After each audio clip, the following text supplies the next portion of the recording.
Chapter 10-12. Bounty hunters were a legendary class of people who possessed mysterious and unfathomable abilities. They hovered on the edge of life and death while hunting their prey. Any evil species in the world was their target, including bloodkin, beastmen, zombies, and fierce beasts. Killing was their basic means of livelihood.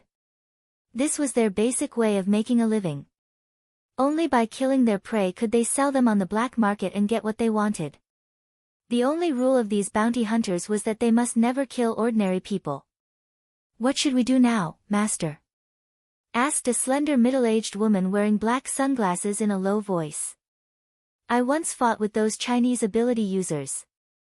They are a bunch of weaklings." The old man coldly snorted. "We won't bother with them if they don't provoke us and let us catch our prey and leave. But if they get in our way, we'll kill them without mercy." "This is China, master," said the middle-aged woman in a low voice. "I'm afraid we'll attract a lot of trouble if we rashly kill their people. No matter how powerful a lion is, it can't withstand the bite of a pack of wolves." The old man pondered for a moment and nodded. "What you said makes sense. But I haven't fully recovered from my injuries. Continuing to chase those two half-ghouls will affect my healing." "All right, go find those people who are monitoring us nearby. I want to see their leader." The middle-aged woman complied and was about to leave the fishing boat's cabin. Suddenly, the old man's expression shifted and he floated out and appeared on the fishing boat's deck. "They're here." A solemn look appeared in the old man's eyes. He believed himself to be very powerful, but that was only against some weaklings in China's Special Abilities Bureau. He couldn't guarantee victory against the powerful Duan Mulin, the Bureau's director. Not to mention that he had yet to fully recover from his injuries. Half a minute later, Duan Mulin came to the shore with more than a dozen experts from the Special Abilities Bureau. Tan Xiao stood beside him and observed the old man with his hands behind his back. He had learned from Duan Mulin on the way here that these three people were bounty hunters. "We meet again, old Zhong," Duan Mulin said with a faint smile on his face. "I didn't expect that you're still alive after more than a decade, Duan Mulin." The old man frowned. "You're surrounded by people from your Special Abilities Bureau, aren't you? All of them look like ugly melons and cracked dates. They don't have much ability." Duan Mulin said with a smile, "You're still alive, so how can I bear to die? As for whether the people of my Special Abilities Bureau are ugly or not, you don't need to comment on that, do you? The two children you saved back then have already grown up. It seems that they have received your teachings, right? Why don't you let these repulsive people of mine test their standards? Duan Mulin, this may be your Huaxia's territory, but you know very well that we bounty hunters will always appear wherever there's a mutant that needs to be killed.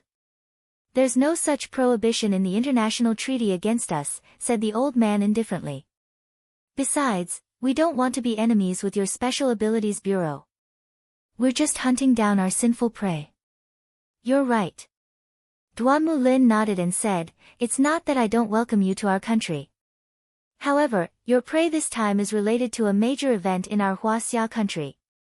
So, I hope you can stop and let us clean up the mess ourselves." The old man said coldly, "Do you think it's possible? We killed more than a dozen half-ghouls abroad to figure out the prey's information, and I was injured because of it. Our hard work for several months will be in vain if we just give up like this." Duan Mulin fell into silence. He was well aware of the character of bounty hunters. The old man in front of him was even more paranoid. He would never give up the prey that was about to fall into his hands, even if the situation he was about to face was extremely dangerous. Tan Xiao paced half a step forward and looked at the old man, saying, "I want to know the price of those two half-ghouls. We can cooperate if the price is cheap." The old man raised his brows and suddenly sneered. "I didn't expect that your Special Abilities Bureau's people would be so unruly, Duan Mulin. Since when someone can make decisions for you, huh? Or are you going to retire and give up your position as the Special Abilities Bureau's director to this brat?" Duan Mulin turned to look at Tan Xiao, shook his head and smilingly said, "Old Zhong, if this brat is willing to take over the position of the Special Abilities Bureau's director, I'll immediately give it to him. I'm even willing to be a lowly soldier under him." "What?" The old man's expression changed and he looked at Duan Mulin and Tan Xiu in disbelief. He knew Duan Mulin's character. This guy was loyal to the country and even dedicated everything he had to Huaxia. He also cared about the position of the Special Abilities Bureau's director very much, so how come he was willing to give it up now? A smile outlined on the corner of Tan Xiu's mouth as he lightly smiled and said, "I have no interest in the position of the Special Abilities Bureau's director. Senior Zhong, please don't sow dissension between us. Just tell me the price of those 2 half-ghouls in the black market." The old man shot a deep look at Tan Xiu. Then, he stretched out a finger and said, $10 million. Tan Xiu made an "okay" gesture and lightly smiled. "You must be planning to sell those 2 half-ghouls on the black market, so you might as well sell them to us. Of course, we can also help you find the whereabouts of those 2 half-ghouls. We can even join forces to kill them." The old man narrowed his eyes. He was very interested and even satisfied with the other party's proposal. More importantly, he wasn't afraid that the Special Abilities Bureau would renege on the deal. However, he was very interested in Tan Xiu's identity at the moment. "What's your name, brat?" "Tan Xiu," replied Tan Xiu with a smile. "You're very good." The old man nodded and said, "This old man likes young talents like you very much. I agree to this deal, but you need me to recuperate first." Tan Xiu flipped his hand and took out a jade bottle. Then, he looked at the old man and said, "Senior Zhong, you bounty hunters are in the business of licking blood from the edge, aren't you? Won't it have a great impact on you if you're seriously injured? I have some medicinal pills here. I wonder if you need them. We can discuss the price if you need them." The old man said with a strange expression, "Medicinal pills? A medicinal pill that can heal injuries? You're not an ability user. You're a cultivator from China, right? And a cultivator who can refine medicinal pills." Tan Xiu didn't conceal it and smilingly said, "That's right. I'm a cultivator who can refine medicinal pills. Are you willing to do this business?" "I need to inspect the goods first," said the old man. "If the medicinal pills you refine really have a strong healing effect, I'll buy them. But if they don't have any effect, you don't need to mention it again." Tan Xiu opened the jade bottle and took out a holy healing pill from it. It instantly shot to the old man and floated in front of him. He then said with a smile, "A holy healing pill is worth $20 million. If you want to test it, you'll have to pay me $20 million if the effect is good. I won't take a penny if the effect is bad." The old man angrily shouted, "Isn't your asking price a bit too much? $20 million? Why don't you just rob a bank?" The smile on Tan Xiu's face receded and his expression turned a bit cold. Then, he indifferently said, "Serious injuries will affect one's combat power in the battlefield, thus leading to one's death. But if you take the holy healing pill I refined, you'll be able to recover quickly, which is equal to having half a life.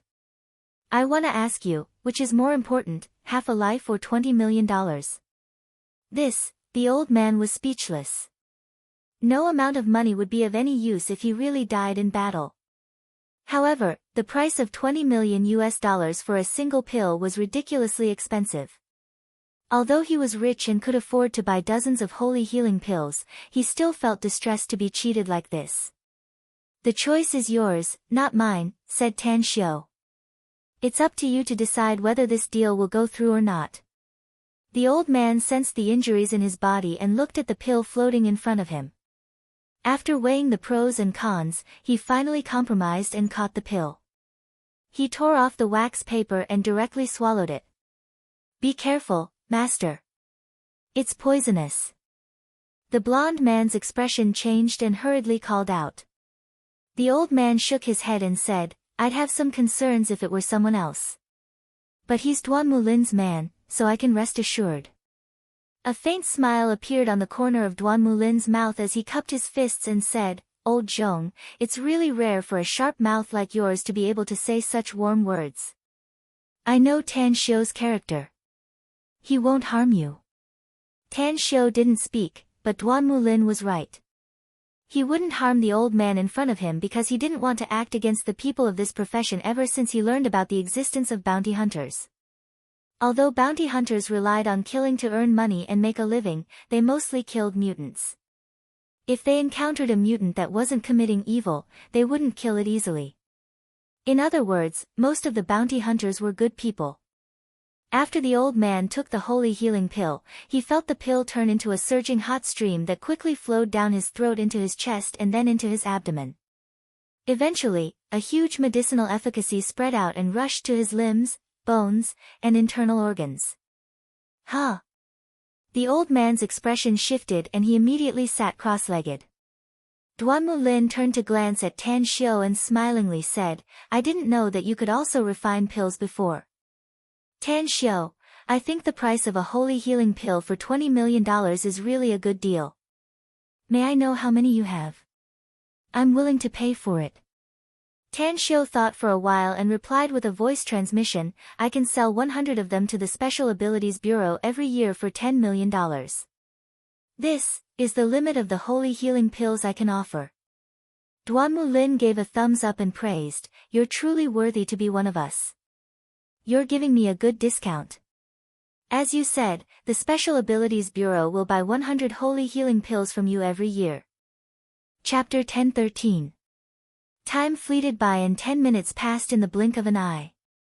The moment the old man sitting cross-legged on the deck of the fishing boat opened his eyes, a glint flashed in his eyes. Immediately after, an excited look burst out from his eyes. His figure floated up as he stared at Tan Xiu and said, 10. I need 10 holy healing pills with this effect. A smile appeared on the corner of Tan Xiu's mouth as he nodded and said, no problem.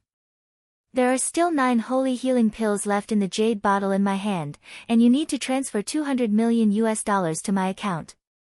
All right. The old man nodded without hesitation. After getting Tang Xiu's account number, he immediately transferred the money to it. The blonde man and looked incredulous as they watched their master take the jade bottle with a satisfied look on their faces. The blonde man immediately asked, how are your injuries now, master? They're almost healed, said the old man with satisfaction. I just need to adjust my breathing and I'll be able to return to my peak state. The effect of this holy healing pill is much better than I imagined. That little brother surnamed Tang is right. Even if you have this kind of holy healing medicine, when fighting with the enemy, it is equivalent to having half a life. The blonde man and looked at each other and their eyes suddenly turned fiery.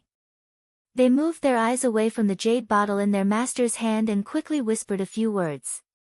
Then looked at Tan Xiu and smilingly asked, can you sell us some holy healing pills, Mr. Tang? My senior brother and I are willing to pay $100 million to buy 5 of them from you. Tan Xiu let out a strange smile and said, all right, then. You're lucky. I still have 10 holy healing pills left in my hand. To prevent you from deceiving your master and killing others to rob their treasures, I can sell you 5 of them. After saying that, he took out another jade bottle and took out 5 holy healing pills from it. After handing them over, he said, $100 million. Pay the bill now. Please wait a moment. The 2 men looked happy and quickly transferred the money to Tan Xiu's account. The transaction was completed.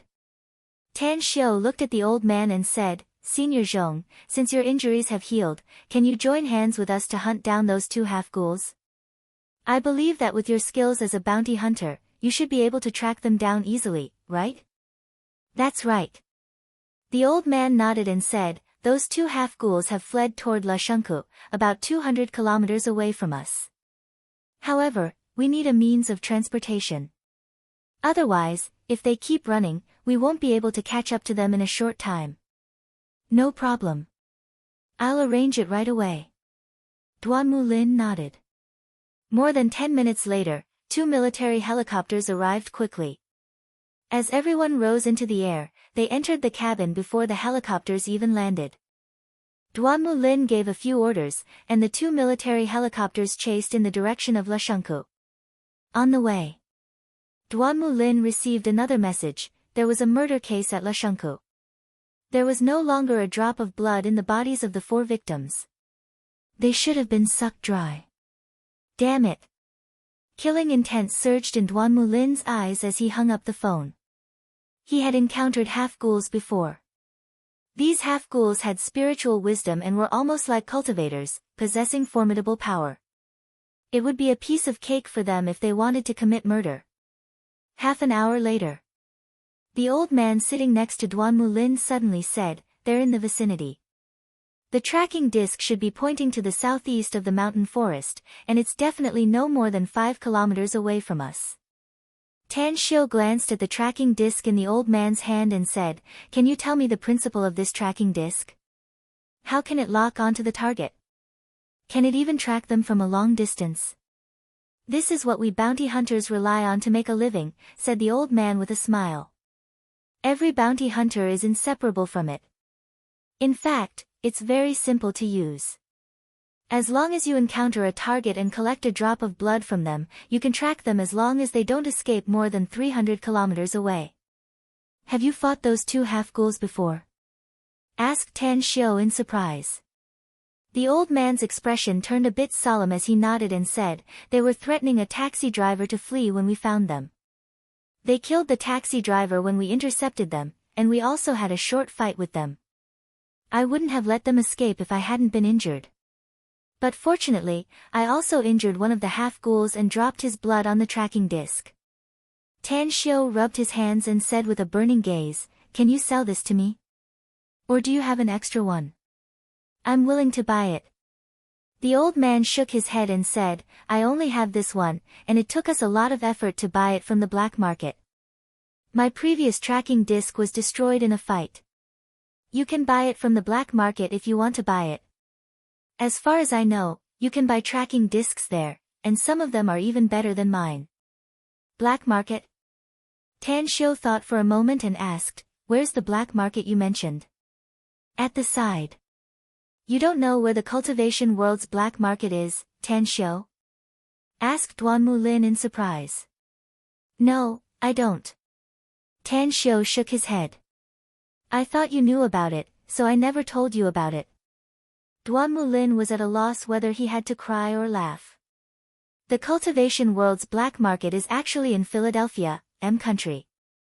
There was originally no city there, but cultivators needed to exchange some cultivation resources, so it gradually developed there and formed a trading market for cultivators all over the world.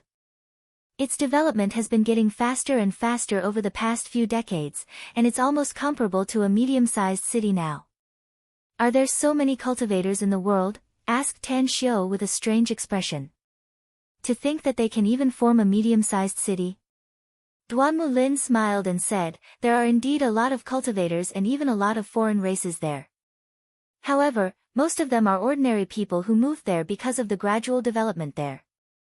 Regardless of whether they are martial cultivators or alien races, they all blend into the crowd of ordinary people. Only when they need to do so will they reveal their identities and conduct transactions with others." Tan Xiu suddenly understood and nodded. "It seems I need to find some time to go to Philadelphia, country. Let's go down now. Those 2 half-ghouls are nearby, so let's go and deal with them." In the depths of the lush and leafy mountain forest, 2 members of the Fan family were fleeing in panic. Their faces were a bit dark, the result of being shrouded by corpse energy. "Where are we going next, 4th brother? Those 3 bounty hunters are like dogskin plasters that we can't get rid of. We'll be in big trouble if we don't find a way to kill them." Thick killing intent flashed in Fan Jinzhong's eyes, and there were bloodstains on the corner of his mouth that hadn't been wiped clean. "Those 3 bounty hunters do have some skills, but I'm not worried about them." Fan Jingxing coldly snorted. "What I'm worried about are the Chinese ability users. That damn thing couldn't control his corpse energy, causing his mind to be affected by it.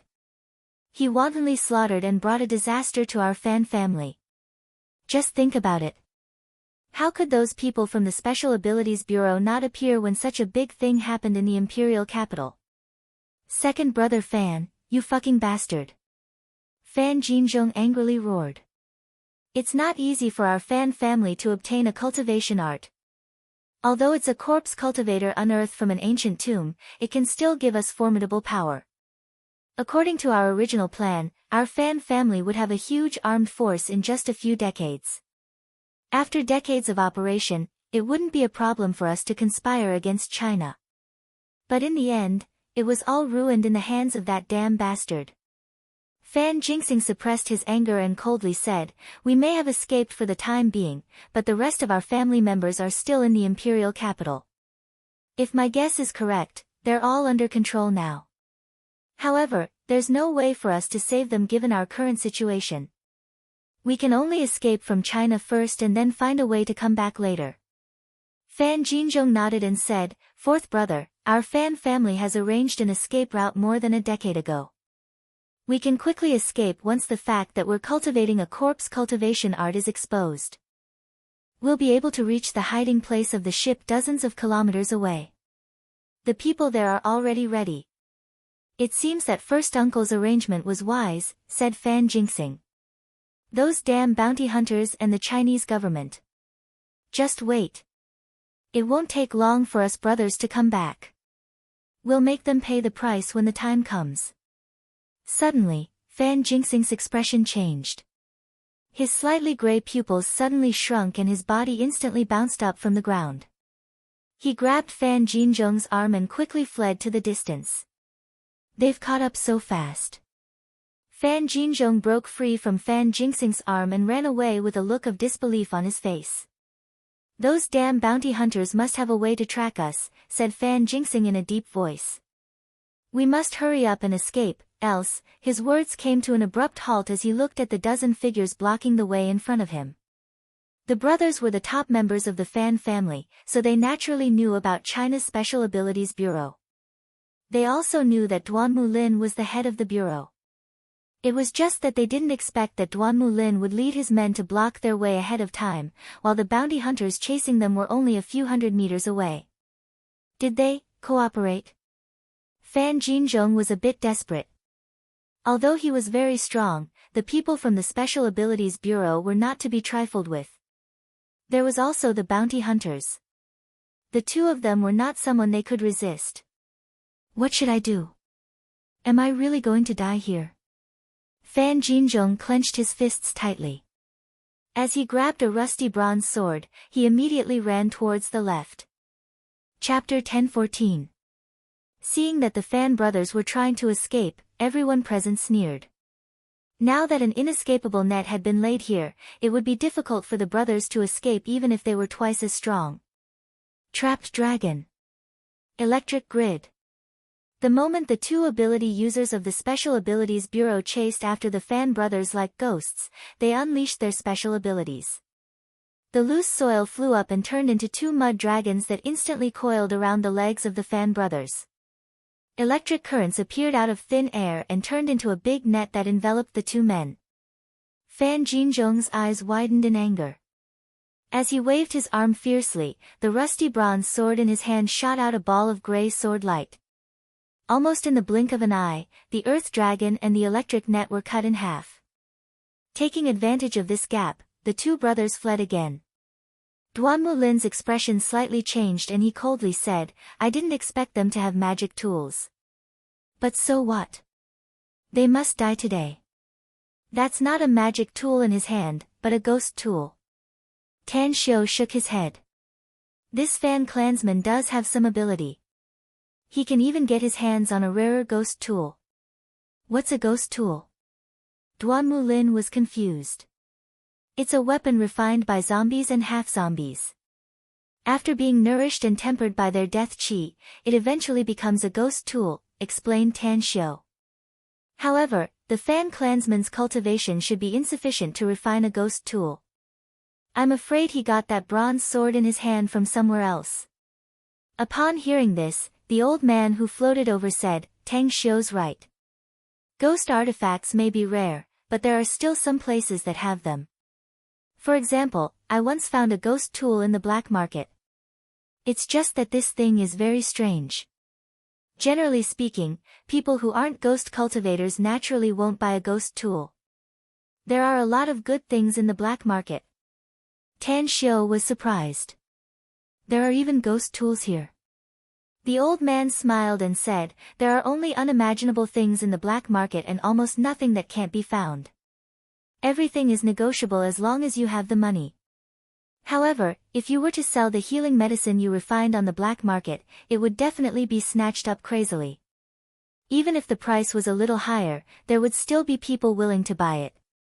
Tan Xiao thought about it and nodded, what you said makes sense. It looks like I'll have to make a trip to the black market soon. The old man's expression changed and he smilingly asked, Tan Xiao, we can go together if you're going to the black market in the near future. I had originally planned to go to the black market after dealing with the two half-ghouls. Although I don't need to sell these two half-ghouls on the black market, I still have some half-ghouls that I need to sell. Tan Xiao pondered for a moment before shaking his head and said, Senior Zhong, let's exchange contact numbers. I really don't know the specific time. In the following days, I still had some matters to settle. Give me your contact number. I'll call you when I'm there. If you're still there, let's get together again. Okay. The old man nodded and his figure instantly chased after the two Fan brothers. His speed was extremely fast and several silver nails instantly shot out from the gap between his fingers. In just a few seconds, the silver nails pierced the backs of the two brothers. Demon binding shackles. The blond man's figure was as fast as an arrow. In the blink of an eye, he had already dashed to the back of the two Fan brothers who had fallen on the ground. A pitch-black chain was swung and entangled the two brothers. At the same time, 4 wind belts entangled and bound the limbs of the two brothers. Fuck off! The two Fan brothers roared. Seeing that the black chain and the 4 wind belts binding them were about to break, the old man took out a steel ring and directly wrapped it around Fan Jinzhong's neck. Go to hell! A surging aura burst out from Fan Jingxing's body as he broke free from the iron chain and wind belt's shackles. He instantly dashed to the front of the old man and untied the rope from his waist. You're courting death! The old man roared. After narrowly avoiding the golden hook, an orange-yellow longsword was unsheathed from the scabbard on his back. Just as he was about to launch a counterattack, the bound Fan Jinzhong suddenly flicked his finger and a black steel needle shot towards the old man. Trying to plot against me again? The old man's entire body radiated chi and strength as his longsword instantly swept away the steel needle. However, at this moment, the rope in Fan Jingxing's hand swung and the golden hook tore open a bloody wound on the old man's left arm at lightning speed. Not far away. Tang Xiao slightly furrowed his brows.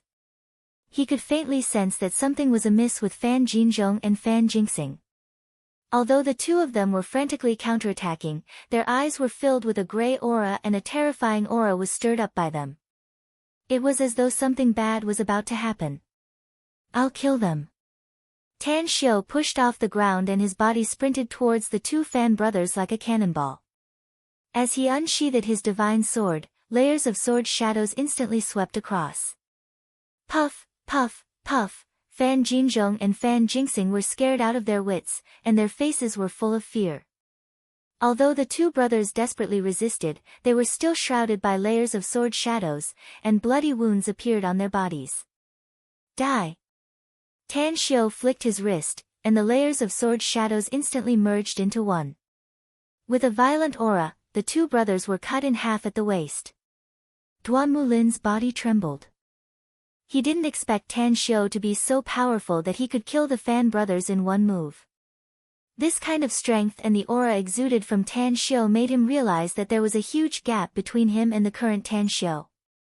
At this time, not only Duan Mulin, but the dozen ability users of the Special Abilities Bureau and the 3 bounty hunters were also dumbfounded. Especially the old man, Old Zhong. His eyes flashed with disbelief as he looked at Tan Xiao as if he was looking at a monster. One move. Tan Xiao only used one move to kill 2 very powerful half-ghouls, which was simply unimaginable. It must be noted that he was already very powerful, but he had to go all out to kill these 2 half-ghouls. He's a cultivator. What level has he reached now? Has he broken through to the Golden Core realm? The old man respected martial strength, and the strong naturally deserved respect, regardless of the other party's gender or age.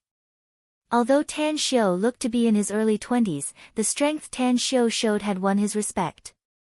After retrieving the silver nails that were inserted into the Fan brothers' bodies, he looked at Tan Xiu and cupped his fists, saying, "You're very strong, Mr. Tang." Tan Xiu smiled indifferently and said, "They're just too weak. If they were stronger, I'm afraid it wouldn't have been so easy to kill them." The old man shook his head and said, "Even if they were stronger, I'm afraid they could only be on par with me. But facing you, I'm afraid I can only withstand a few moves.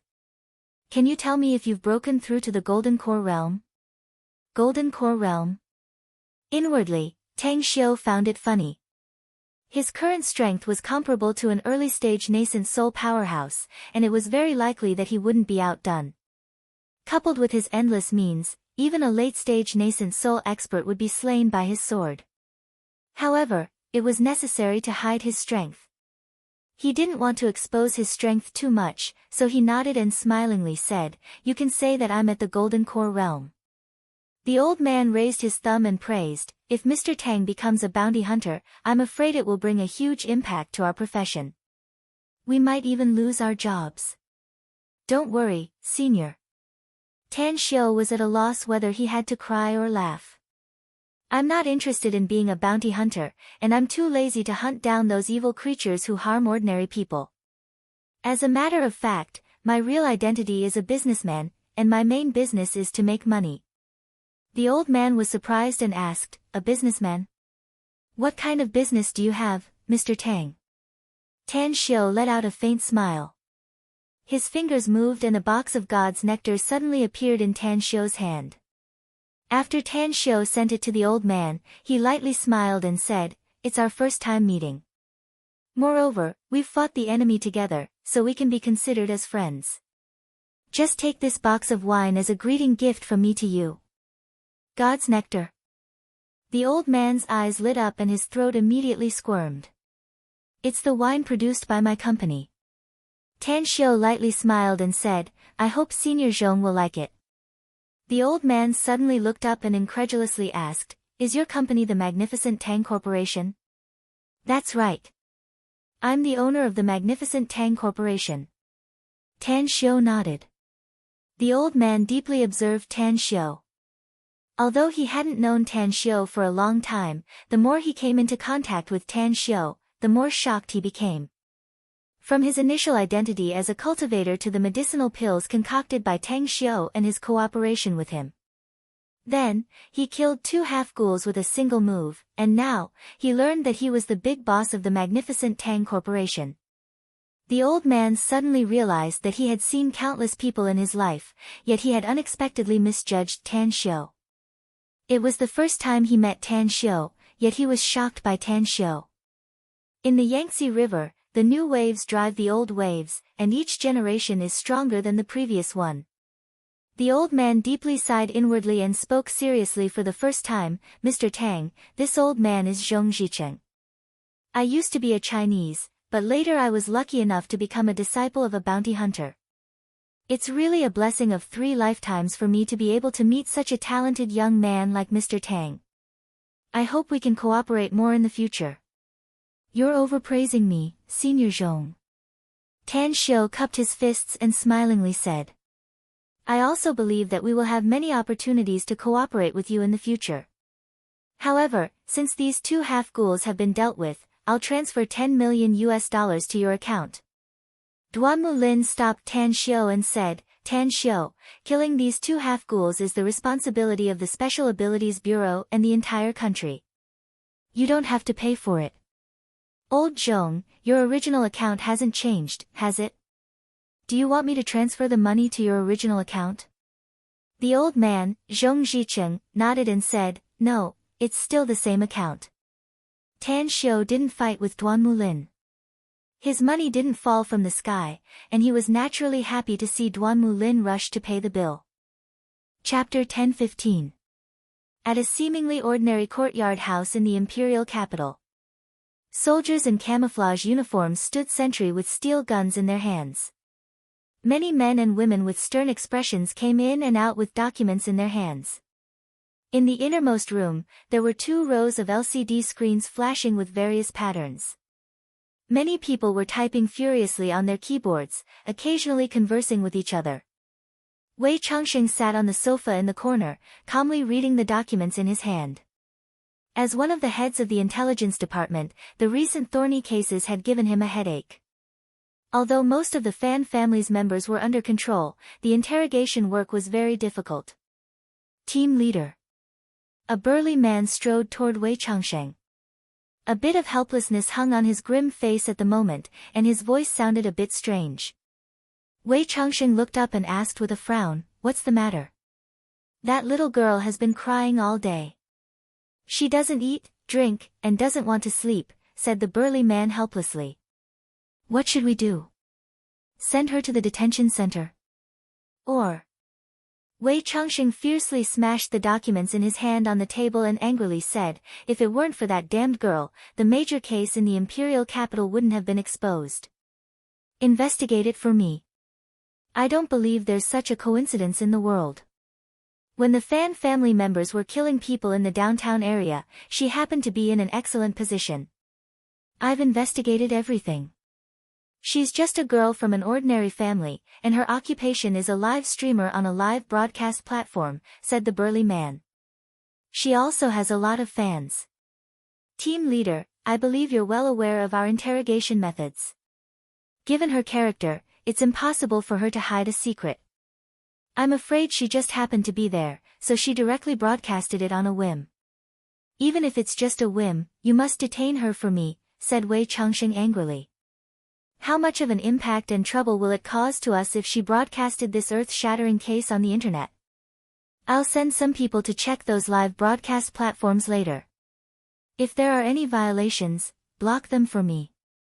The burly man hesitated for a moment before he finally nodded with a wry smile. Here, the team leader's orders were above the heavens.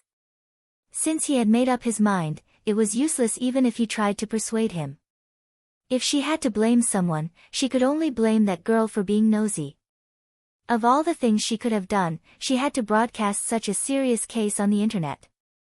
In a situation like this, the country couldn't even block it in time.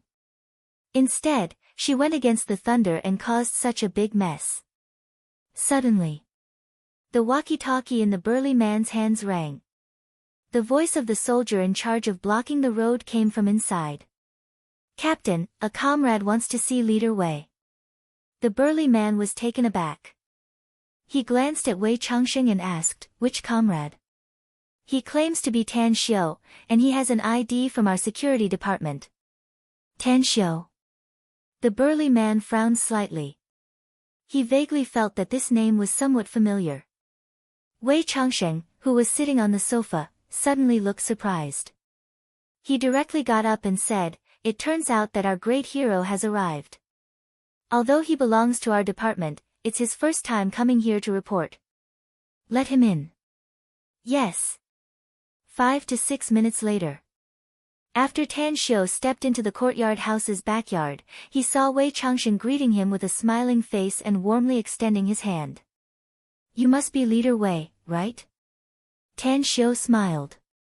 "I'm Tan Xiu, reporting for duty." Wei Changxing laughed aloud and said, "I've heard of your name for a long time, Tan Xiu. I know all the members of our security department except for you." "Please forgive me, Leader Wei," Tan Xiu dryly smiled and said, "I have too many things to do, so I haven't been able to report." Wei Changxing laughed heartily and said, "You're a pillar of the country, so it's natural for you to be busy. Let's not talk about the past. It's good that you can come this time. It's good that you can come. Fortunately, you were present at the time of the major case that happened in the imperial capital. I've already learned from the higher-ups that it was your people who dealt with those murderers, right? Well done. You're worthy to be a member of our security department." "You're overpraising me, Leader Wei." "It's my duty," Tan Xiu said with a smile. Wei Changxing nodded with satisfaction and said, "You're neither arrogant nor haughty, neither humble nor pushy. Well done. Tan Xiu, if I remember correctly, today is Senior Tang's 80th birthday, right? I can't personally attend the celebration for Senior Tang due to too many things recently, so I can only send someone to express my gratitude. But why did you come here today?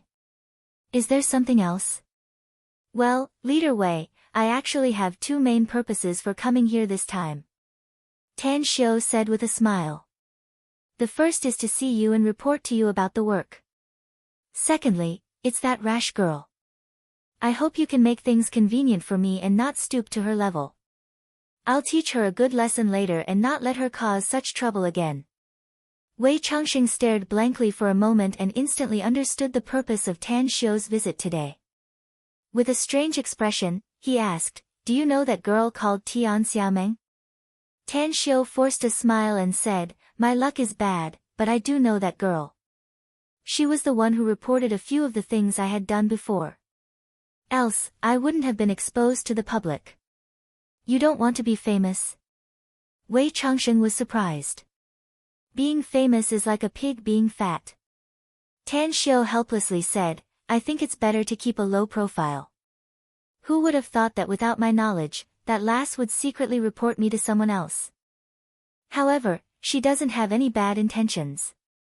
She has always been promoting positive energy, so I can't blame her even if I don't want to. Wei Changxing nodded. After thinking for a moment, he said, I originally planned to teach that girl a lesson. I'll lock her up for at least 15 days and let her receive a good education. But since you've come to plead for her, then forget it. Take her away later and teach her a lesson while you're at it. Let her know what can be reported and what can't be reported. Don't worry. I'll definitely educate her well, Leader Wei, promised Tan Xiu. That's right, Leader Wei, do you like to drink? I have some good wine here. Do you want to sell 2 bottles to me? Wei Changxing stared blankly for a moment before he immediately smiled and asked, God's nectar.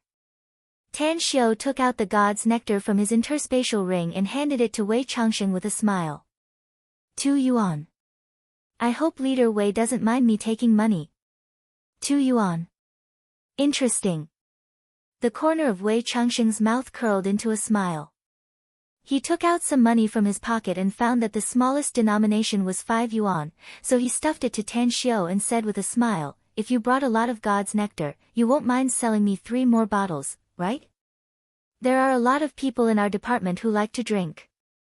Tan Xiu grinned and took out 3 more bottles of the immortal abode from his interspatial ring. Then, he said, if Leader Wei and your colleagues like God's nectar, you can go directly to Kangxia. I'll tell her in advance. Wei Changxing squinted his eyes. He had a faint guess that Tan Xiu could make God's nectar appear out of thin air. In order to confirm it, he asked in a low voice, Tan Xiu, Duan Mulin told me that you're a cultivator. So, the thing you use to store the God's nectar, is it a storage magic treasure unique to cultivators? Yes, it's an interspatial ring, answered Tan Xiu without any hesitation. The space inside is not bad and can store some God's nectar. It's a pity that our country has a rule that we can't give gifts to our superiors. Otherwise, I would have taken out 8 to 10 boxes of God's nectar to show my respect to you, Leader Wei. Wei Changxing burst into laughter and said, 8 to 10 boxes is not necessary, just 2 bottles are enough. You're very good, Tan Xiu. Although it's our first meeting, I like young people like you very much. Work hard in the future and I believe you'll have great achievements in the future. Thanks for your auspicious words.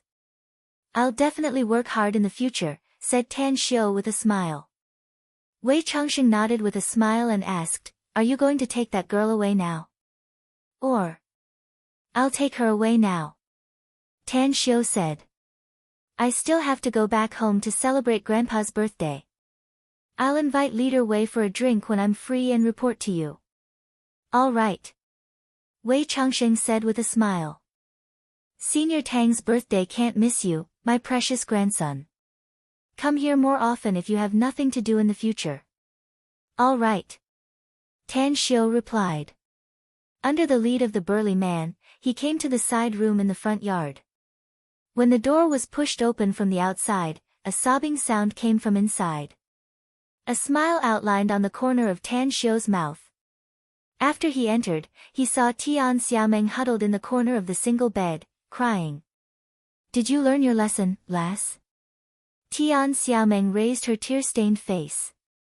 When she saw Tang Xiu, she looked stunned and then burst into tears, as though she wanted to vent all the grievances she had been feeling. At the same time, she struggled to stand up from the corner and jumped off the bed into Tan Xiu's embrace.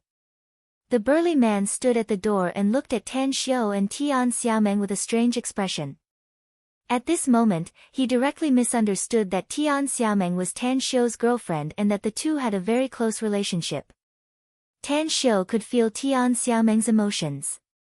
He patted her back and said with a smile, "All right, you're a big girl now. Don't cry so easily. I say, you really don't know the seriousness of the matter. You even dared to broadcast that kind of scene. You're lucky that we didn't lock you up for a few years this time." Tian Xiaomeng trembled and forcibly stopped crying. Her face was pale due to fear as she asked with a trembling voice, Am I going to jail? Tan Xiu secretly found it funny. He reached out to scratch her nose and said, "I should have sent you to jail for a few years to reform yourself. But since I'm here, I can naturally spare you from the calamity of jail. However, you can't be willful anymore in the future. You can't randomly broadcast anymore. Else, I won't be able to save you even if I throw away my face." Tian Xiaomeng understood Tan Xiu's meaning. She nodded gratefully, but the tears in her eyes still couldn't stop flowing. At this moment, in Tian Xiaomeng's heart, Tan Xiu was not only her idol, but also her guardian angel who gave her a sense of security. Chapter 1016. On the wide highway, the vehicles were like flowing water and the people were like dragons, fully displaying the bustling and elegant demeanor of the imperial capital. Amidst the traffic, Tan Xiu was driving a BMW with a smile on his handsome face. On the front seat, Tian Xiaomeng had yet to completely calm down from the lingering fear. "Should I send you to the airport? Or send you to the hotel?" After a long while, as Tian Xiaomeng's complexion turned a bit rosy, Tan Xiu asked with a beaming smile. "Where are you going?" asked Tian Xiaomeng hurriedly. "I'm going home," Tan Xiu said. "Isn't your home in Star City?" asked Tian Xiaomeng with a confused expression. "Yeah, my home is indeed in Star City. But I also have a home in the imperial capital," Tan Xiu said with a smile. "Tian Xiaomeng, there's no rule stating that you can't have a home in the imperial capital if you have a home in Star City, right?" Tian Xiaomeng suddenly understood. She recalled Tan Xiu's identity and his ability to make money. Not to mention buying a house in the imperial capital, even buying a few big villas wouldn't be a problem. Since she was still worried that the department would find her to settle the account, she said with a bit of nervousness, "I'll go with you. I'll go wherever you go." Cough, cough. Tan Xiu was at a loss whether he had to cry or laugh as he looked at Tian Xiaomeng and said, "Are you afraid that those people will find trouble with you again?" "I'm not afraid as long as I'm with you," replied Tian Xiaomeng with a vague answer. Tan Xiu was dumbfounded. How could this girl be so timid? Didn't she seem to be relying on him? After thinking for a while, he said with a serious expression, "Tian Xiaomeng, what about those people before? They are people with special identities, good people who are responsible for the stability of the country. Since I've brought you out, they won't look for you again as long as you don't report that kind of news again. Of course, if you're still worried, you can follow me to my home for the next 2 days. I'll take you back when I return to Star City." "I'll go with you to your home," said Tian Xiaomeng without hesitation. Tan Xiu felt helpless inwardly, but he still nodded and said, "All right. It just so happens that my grandfather is celebrating his 80th birthday. Come with me and join in the fun. However, you're not allowed to start a live broadcast for the next 2 days, and you're not allowed to reveal my private information." "I promise, I won't." Tian Xiaomeng immediately made a swearing gesture. The few alleys surrounding the Tang family's ancestral home had been cordoned off by soldiers standing guard. There were also countless plainclothes patrolling the area to prevent people from causing trouble during Old Master Tang's 80th birthday. However, even so, there were still many people from all over the country who came to celebrate the birthday. All of them brought along their identity invitations that they had obtained in advance and prepared all sorts of gifts, causing the surrounding alleys to seem much livelier than before. Tang Guisheng was not worried about those gifts. On the one hand, he had already said that they could not prepare expensive gifts. On the other hand, he was no longer an official, so he did not have to worry about the impact. Moreover, the Tang family was on the verge of becoming the most powerful family in the capital, so no one would attack the Tang family over such a small matter. Even the head of the family would turn a blind eye to it. Creak, after the white BMW stopped at the entrance of the outer alley, Tan Xiu and Tian Xiaomeng got out of the car. He then threw the key to a young man who came to greet them. Tan Xiu, is this your home? Tian Xiaomeng was like a curious baby. After looking around, she lowered her voice and asked. Because she had already seen the soldiers standing guard on both sides of the alley. There were also some men in casual clothes patrolling around like bodyguards. Yeah, said Tan Xiu with a smile. Tian Xiaomeng noticed that many eyes were looking at her. She immediately grabbed Tan Xiu's arm and asked in a low voice, what exactly does your family do, exactly? Why are there soldiers standing guard here? Also, look at those people around. They're just like the ones who caught me before. They're a bit scary. Tan Xiu couldn't help laughing. As the saying goes, once bitten by a snake, twice shy. It was very likely that this girl was really traumatized after being caught by the people from the State Security Department. Don't worry. They're all good people. Tan Xiu let out a faint smile. Suddenly, he recalled something and curiously asked, that's right. I forgot to ask you. How did you come to the imperial capital? Tian Xiaomeng stared blankly for a moment. Then, she immediately patted her forehead and said, it's over, it's over. I came to the imperial capital because I was invited by a TV station to participate in a program. The program's recording time will be this afternoon. What program is it? Asked Tan Xiu. It's an interview program, said Tian Xiaomeng.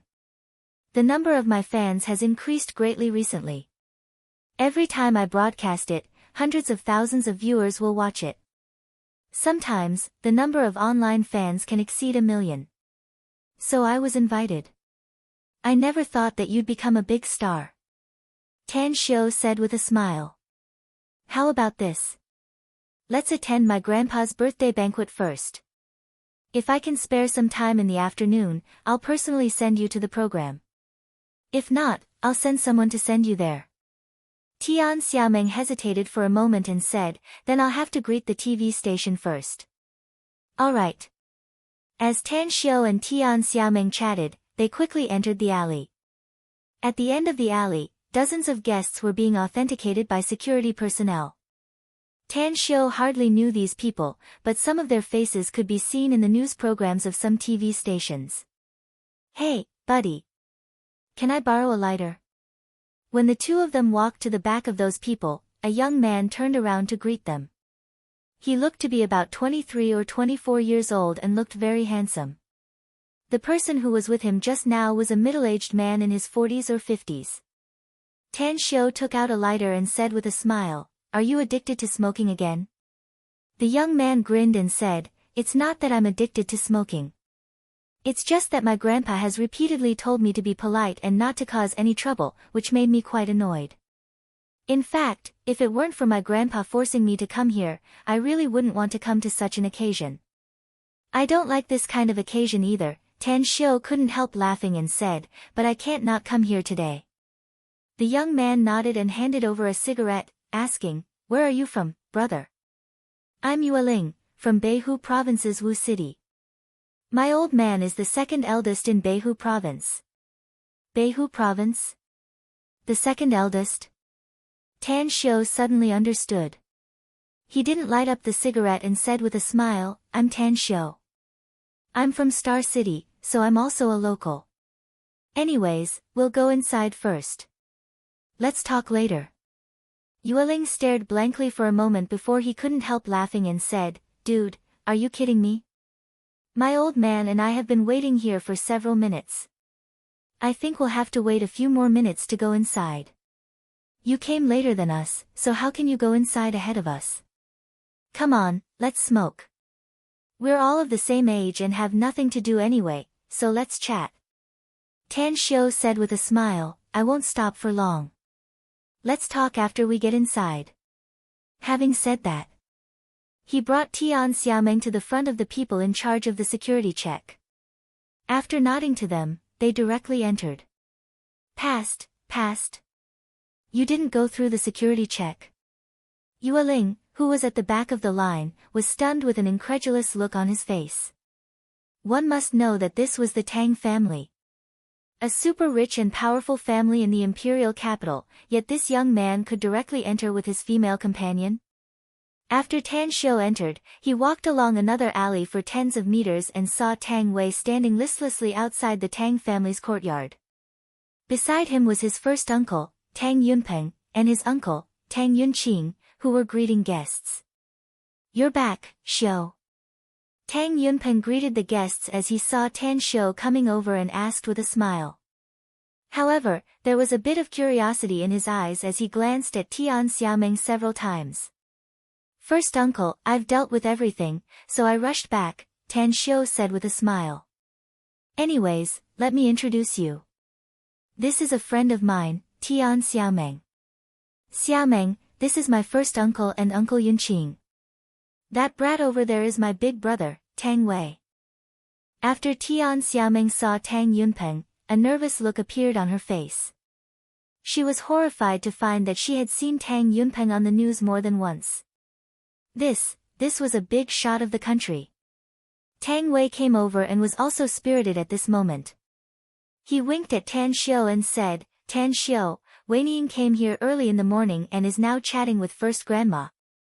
I'll go in and see her later, Tan Xiu said with a smile. I've been too busy recently and haven't seen her for a long time. First Uncle Yunqing, I won't accompany you for now. Go ahead. Tang Yunpeng said with a smile. There are quite a lot of guests today. Remember to come and greet them when you see your grandfather and Weining. All right. Tang Xiu complied and led the nervous Tian Xiaomeng into the courtyard house's entrance. Tang Wei, on the other hand, followed them with a curious expression. Is this your sister-in-law, Tan Xiu? How many wives do you have? A smile hung on the corner of Tang Wei's mouth as his shifty eyes kept lingering on Tian Xiaomeng. Did you get beaten up recently, brat? Tan Xiu scolded with a smile. I heard you got into trouble again, right? Let me tell you, Tian Xiaomeng is my friend, not my girlfriend. Be careful if you talk nonsense again, or I'll teach you a lesson again. Tang Wei shrunk his neck and subconsciously touched his buttocks. He forced a smile and said, It's true that good news doesn't go out, but bad news travels 1,000 miles. Even a busy person like you knows about it. All right.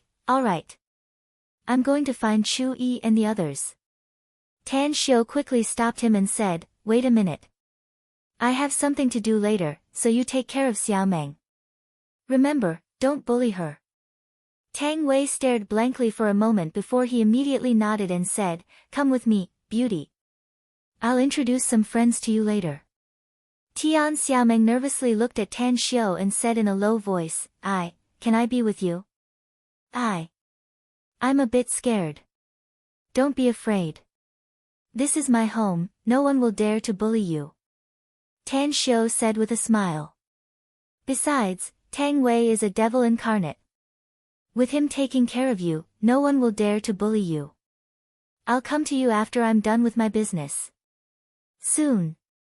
Tian Xiaomeng hesitated for a moment before she nodded silently. Chapter 1017. As Tian Xiaomeng was taken away by Tang Wei, Tan Xiu came to the backyard alone and met several acquaintances along the way, such as the Bai family's patriarch of Guangyang province, the Huang family's patriarch of Fukang province, and several businessmen he knew in the business world. Of course, The one who made him feel interested was his future father-in-law, Mu Jianhua. After greeting him, Tan Xiu came to the main house and saw his grandfather, Tang Guosheng, chatting with several seniors. He immediately walked over and said, "Grandpa, everything's settled."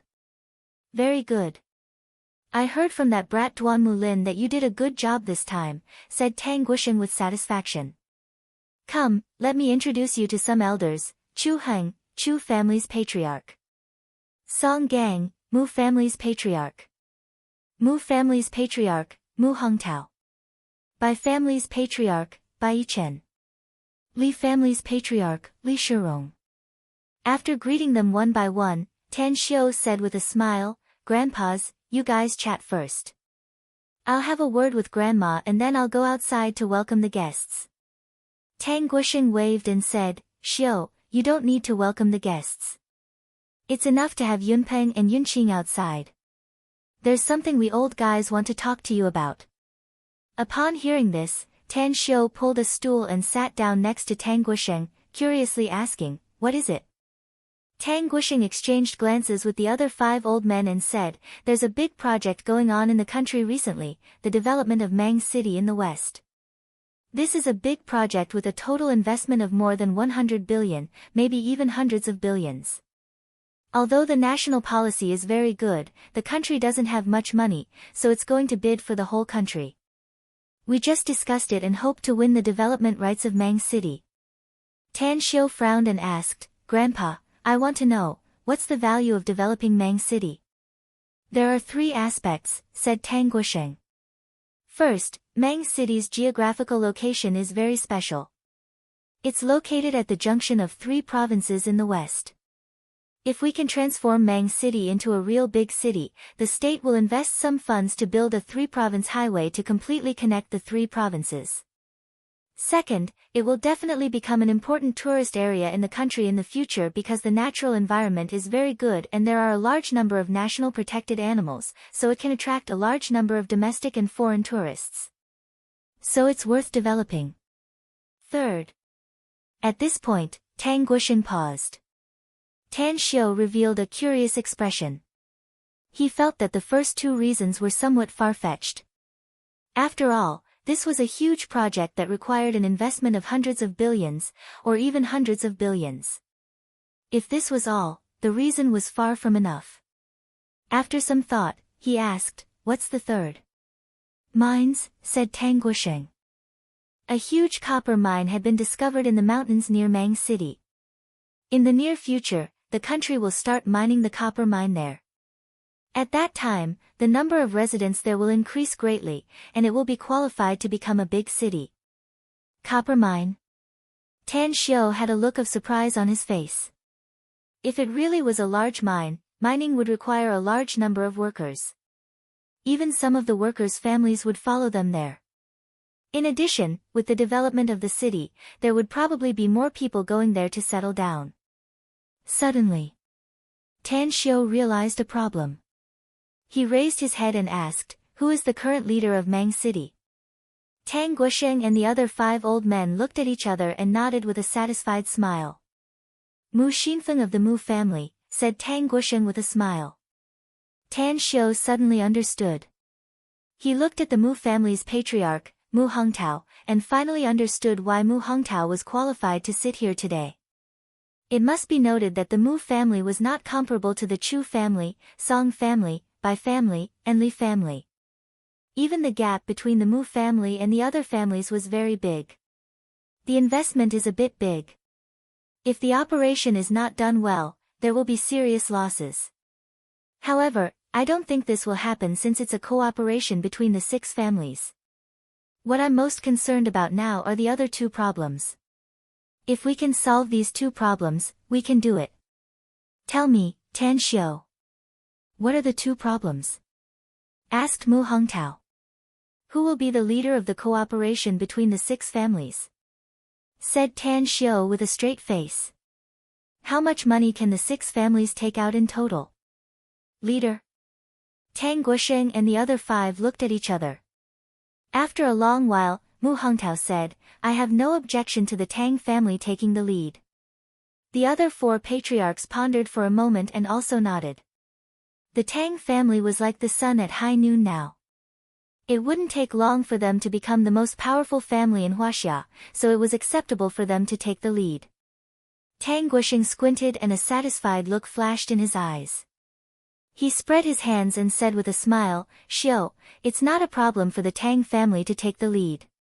That child Tang Dong has been through many years of experience and is already able to take charge. However, you know the Tang family. We don't have much money now. The Mu family can gather 20 billion yuan in a month," said Mu Hongtao. "Any more and I'm afraid it will affect the business in other areas." Chu Heng, the Chu family's patriarch, said, "The Chu family can also take out 20 billion yuan. If we don't have enough money later, we can take out another 20 billion. As for more money, I'm afraid it will be difficult." "Same," said Bai Chen. "More or less," said Song Gang, the Song family's patriarch. "Same as everyone else." Li Shirong, the Li family's patriarch, said with a smile. "Since each of the 5 families can take out 20 billion yuan, it's 100 billion yuan in total," said Tan Xiu. "If the Tang family wants to take the lead, then we can take out 40 billion yuan. All of them add up to 140 billion yuan. It may seem like a lot of money, but it's still far from enough to rebuild a city. However, the profits after the reconstruction will be continuous. It should be enough to deal with the follow-up construction. If the funds are still insufficient in the later stage, each family can add more funds and the profit distribution ratio will be adjusted. Grandpa, I can still take out 40 billion yuan. I'll send someone to transfer the money to you later." Tang Guosheng showed a satisfied smile and nodded. "Directly transfer the money to Tang Dong. Later, give him full authority to handle the investment in Mang City." "All right." Tan Xiu nodded. The other 5 patriarchs were shocked. They never expected that Tang Xiu would be able to come up with 40 billion yuan. It must be noted that Tan Xiu's magnificent Tang Corporation had been established for less than 2 years. Coupled with the rapid development of the magnificent Tang Corporation, especially the construction of the Magic City Industrial Park, it was simply burning money. 40 billion yuan. Each of their families could also take out so much money, but their funds would be slightly affected after taking it out. If they were to take out more money, they might even suffer a lot of losses. At this moment, they suddenly understood why Tang Guosheng waited for Tan Xiu's arrival to mention the matter of Mang City to a junior. They also understood why Tan Xiu was involved in this matter. This wealth was Tan Xiu's capital. Mu Hongtao grinned and said, "It seems that my granddaughter has found a promising man. Tan Xiu, you should visit the Mu family when you have time in the future. You and Weining are not young anymore, so I think your wedding date should be put on the agenda. If you think it's too early, you can get engaged first." What an old fox. The other patriarchs cursed inwardly one after another. They had all heard that Mu Weining was known as the first beauty in the imperial capital. Being able to become a couple with Tan Xiu made them somewhat envious. But now, they secretly sighed. Why didn't they have a granddaughter who was the first beauty in the imperial capital? Otherwise, they could marry the Tang family and have a grandson-in-law like Tan Xiu. Tan Xiu didn't want to participate in the content and details of the cooperation. Although Tang Guosheng valued him very much, he didn't think too much about it at the moment. It had been a few days since he left 9 Dragons Island. Although he could receive Mo Al's report every day, he still wanted to rush back to 9 Dragons Island as soon as possible to solve the problem there. However, once he took out 40 billion yuan, he would probably be penniless. Although he had a good income recently, whether it was the income from Star City's new city brought to him by Kang Xia or the money he earned from selling medicinal pills. All the money he had in his hands before could barely make up 40 billion yuan. After leaving, Tan Xiu turned around and entered the side room. He saw a group of women surrounding his grandmother, Qin Changyue, talking and laughing. A smile suddenly appeared on his face as he greeted the familiar elders and nodded to the unfamiliar ones. Then, his eyes fell on Mu Weining. "Tan Xiu. Upon seeing Tan Xiu, Mu Weining suddenly looked a bit pleasantly surprised. What are you talking about with Grandma? Tan Xiu said with a smile. A shy expression flashed in Mu Weining's eyes as she whispered, nothing. I'm just accompanying Grandma to chat about daily life. Qin Chengyue said with a smile, Weining, this child is easily shy. I say, Xiu. You and Weining are not young anymore. It's time to consider marriage. I just told your mom that even if you still have to finish your studies, you should at least get engaged first, right? This old woman can't wait to hold a great-grandson. Tan Xiu let out a hollow laugh a few times and said perfunctorily, Grandma, I'll give you a definite letter later about the engagement. Anyways, I still have things to do outside, so I'll take Weining out first. Have a good chat. How could Qin Chengyue not see Tan Xiu's perfunctory words? She shook her head helplessly and said to Su Lingyun at the side with a smile, Lingyun. Take some time to have a good chat with Xiu. He's not young anymore. Don't tell me you're not anxious to hold a big grandson. I know, Mom. Su Lingyun said with a smile. After leaving the side room with Mu Weining, Tan Xiu immediately felt relieved and said with a smile, don't listen to those old people's nonsense. We have too many things to do now, so we'll talk about marriage later. But if they push us too hard, we'll find some time to get engaged and have a formal ceremony first. I'll listen to you. Mu Weining chuckled. Chapter 10:18. Tan Xiu reached out to hug Mu Weining's shoulder. Ignoring the gazes of many people in the surroundings, he said with a smile, are you free or not? If so, help me take care of someone. I'm a bit worried about leaving it to that Tang Wei. Who is it? Asked Mu Weining, confused. A troublemaker. Tan Xiu helplessly said, she's from Star City. She's from Star City. When I was giving medical services at Star City Chinese Medical Hospital, she was the one who broadcasted the live broadcast and made me known to everyone. Later, I asked her to help me report the situation of an orphanage in Star City through a live broadcast, so we became acquainted. As a result, that girl got herself into trouble this time.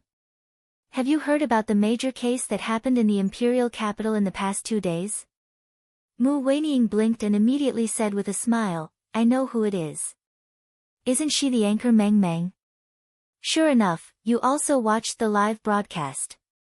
Tan Xiu forced a smile. That's right, it's that troublemaker. I didn't expect that she would be so daring to broadcast it live. I only found out about it after those villains were dealt with. It was too late to stop it, so I fished her out after she was taken away by the security department. However, she seemed to be frightened and didn't want to go back to Star City by herself. Moreover, she insisted on following me. She even insisted on following me, so I brought her here. A hero saving the damsel in distress, asked Mu Weining with a strange expression. Don't tell me she likes you. If I really have such charm, then I'd be a god. Tan Xiu said with a smile. That girl is young and pure. I've only met her a few times, so I don't have any feelings for her. If it wasn't for the orphanage in Star City, I would have driven her back to Star City long ago. Mu Weining chuckled and then said, where is she? I'll go find her. I'll take you there. Said Tan Xiu. She went with Tang Wei. At the courtyard. Tian Xiameng followed behind Tang Wei with a nervous expression, like a panda being watched by a crowd. Even though the men and women around her were of the same age as her, some were a few years older than her, and some were a few years younger than her, she almost had the urge to turn around and run away when she saw these young masters and ladies with extraordinary temperaments. Moreover, after a short conversation with Tang Wei, she finally figured out one thing. Tan Xiu's grandfather was Tang Guosheng, a great figure of the country, a great figure in the truest sense of the word. Even Tan Xiu's uncles were either high-ranking officials or powerful people in the army. This made her heart tremble even more. However, Tian Xiameng realized that ever since she found out about Tan Xiu's true identity, she didn't feel repulsed. Instead, she admired Tan Xiu even more. Because in her imagination, those second generations of officials and rich second generations were all a bunch of hedonistic young masters with no real ability at all. They were all embroidered pillows. But Tan Xiu really wasn't. He was extremely skilled in traditional Chinese medicine and could even be compared to Bian Ke and Hua Tua in ancient times. Moreover, he had founded a super powerful company like the magnificent Tang Corporation. Are you really brought back by young Master Tan Xiu? A girl in a long dress with her hair combed into a beautiful bun asked with wide eyes. Despite being very nervous, Tian Xiaoming still nodded and said, "It was Tan Xiu who brought me back." A bit of envy appeared on the girl's face as she said, "I really didn't expect that Tan Xiu would bring you back. However, I heard that Tan Xiu's fiancé is Mu Weining. How come?" Tang Wei glared at the girl and said, "Don't talk nonsense. Mu Weining is indeed Tan Xiu's girlfriend, and Xiaomeng is Tan Xiu's friend, a very good friend. You don't be so scheming. If you want to get close to my good brother, then go all out. I firmly believe that there's no wall that can't be pried open and no boyfriend that can't be seduced in this world." Tang Ying raised her fist and smilingly scolded, "Are you looking for a beating, kid? Weining is my bestie, yet you dare to instigate everyone to seduce her boyfriend? I'll see Weining later and tell her your words word for word. Let's see if she'll remember you later." Don't. Tang Wei looked like he was begging for mercy as he cupped his fists and said, "Big sis, my good big sis, please spare me. If Weining really marries Tan Xiu after some time, then she'll become my official sister-in-law. If she remembers me at that time, then I'll have a good time to eat in the future." Upon hearing Tang Wei and Tang Ying's words, Tian Xiaoming curiously asked, "You said that Tan Xiu has a girlfriend? Is his girlfriend outstanding?" In an instant, the dozens of young men and women present all stared at Tian Xiaoming, dumbfounded. The entire scene turned silent as they looked at her as though they were looking at a monster. Outstanding, huh? They were all juniors of big families and thought that they were outstanding. But when they asked themselves, they knew that Mu Weining was definitely more outstanding than them. Not to mention her talent, just her appearance, figure, and temperament alone made her known as the first beauty in the imperial capital. It was no joke. Tian Xiaoming stared with wide eyes and asked with a puzzled expression, "Did I say something wrong? Tan Xiu is very outstanding in my eyes. He's more outstanding than any other boys. If there's no really outstanding girl, she's not worthy of him. Xiaomeng, do you think you're worthy of Tan Xiu?" Tang Wei asked with a strange smile. Immediately, everyone had a strange smile on their faces. "I'm not worthy of him." Tian Xiaoming shook her head without hesitation. "Tan Xiu is like the sun in the sky, and I'm like the stars in the sky. How can a speck of starlight compete with the blazing sun? How can I be worthy of him?" Huff, the people around heaved a long sigh of relief. They thought that this girl didn't have any self-awareness. Tang Ying liked the innocent Tian Xiaoming very much.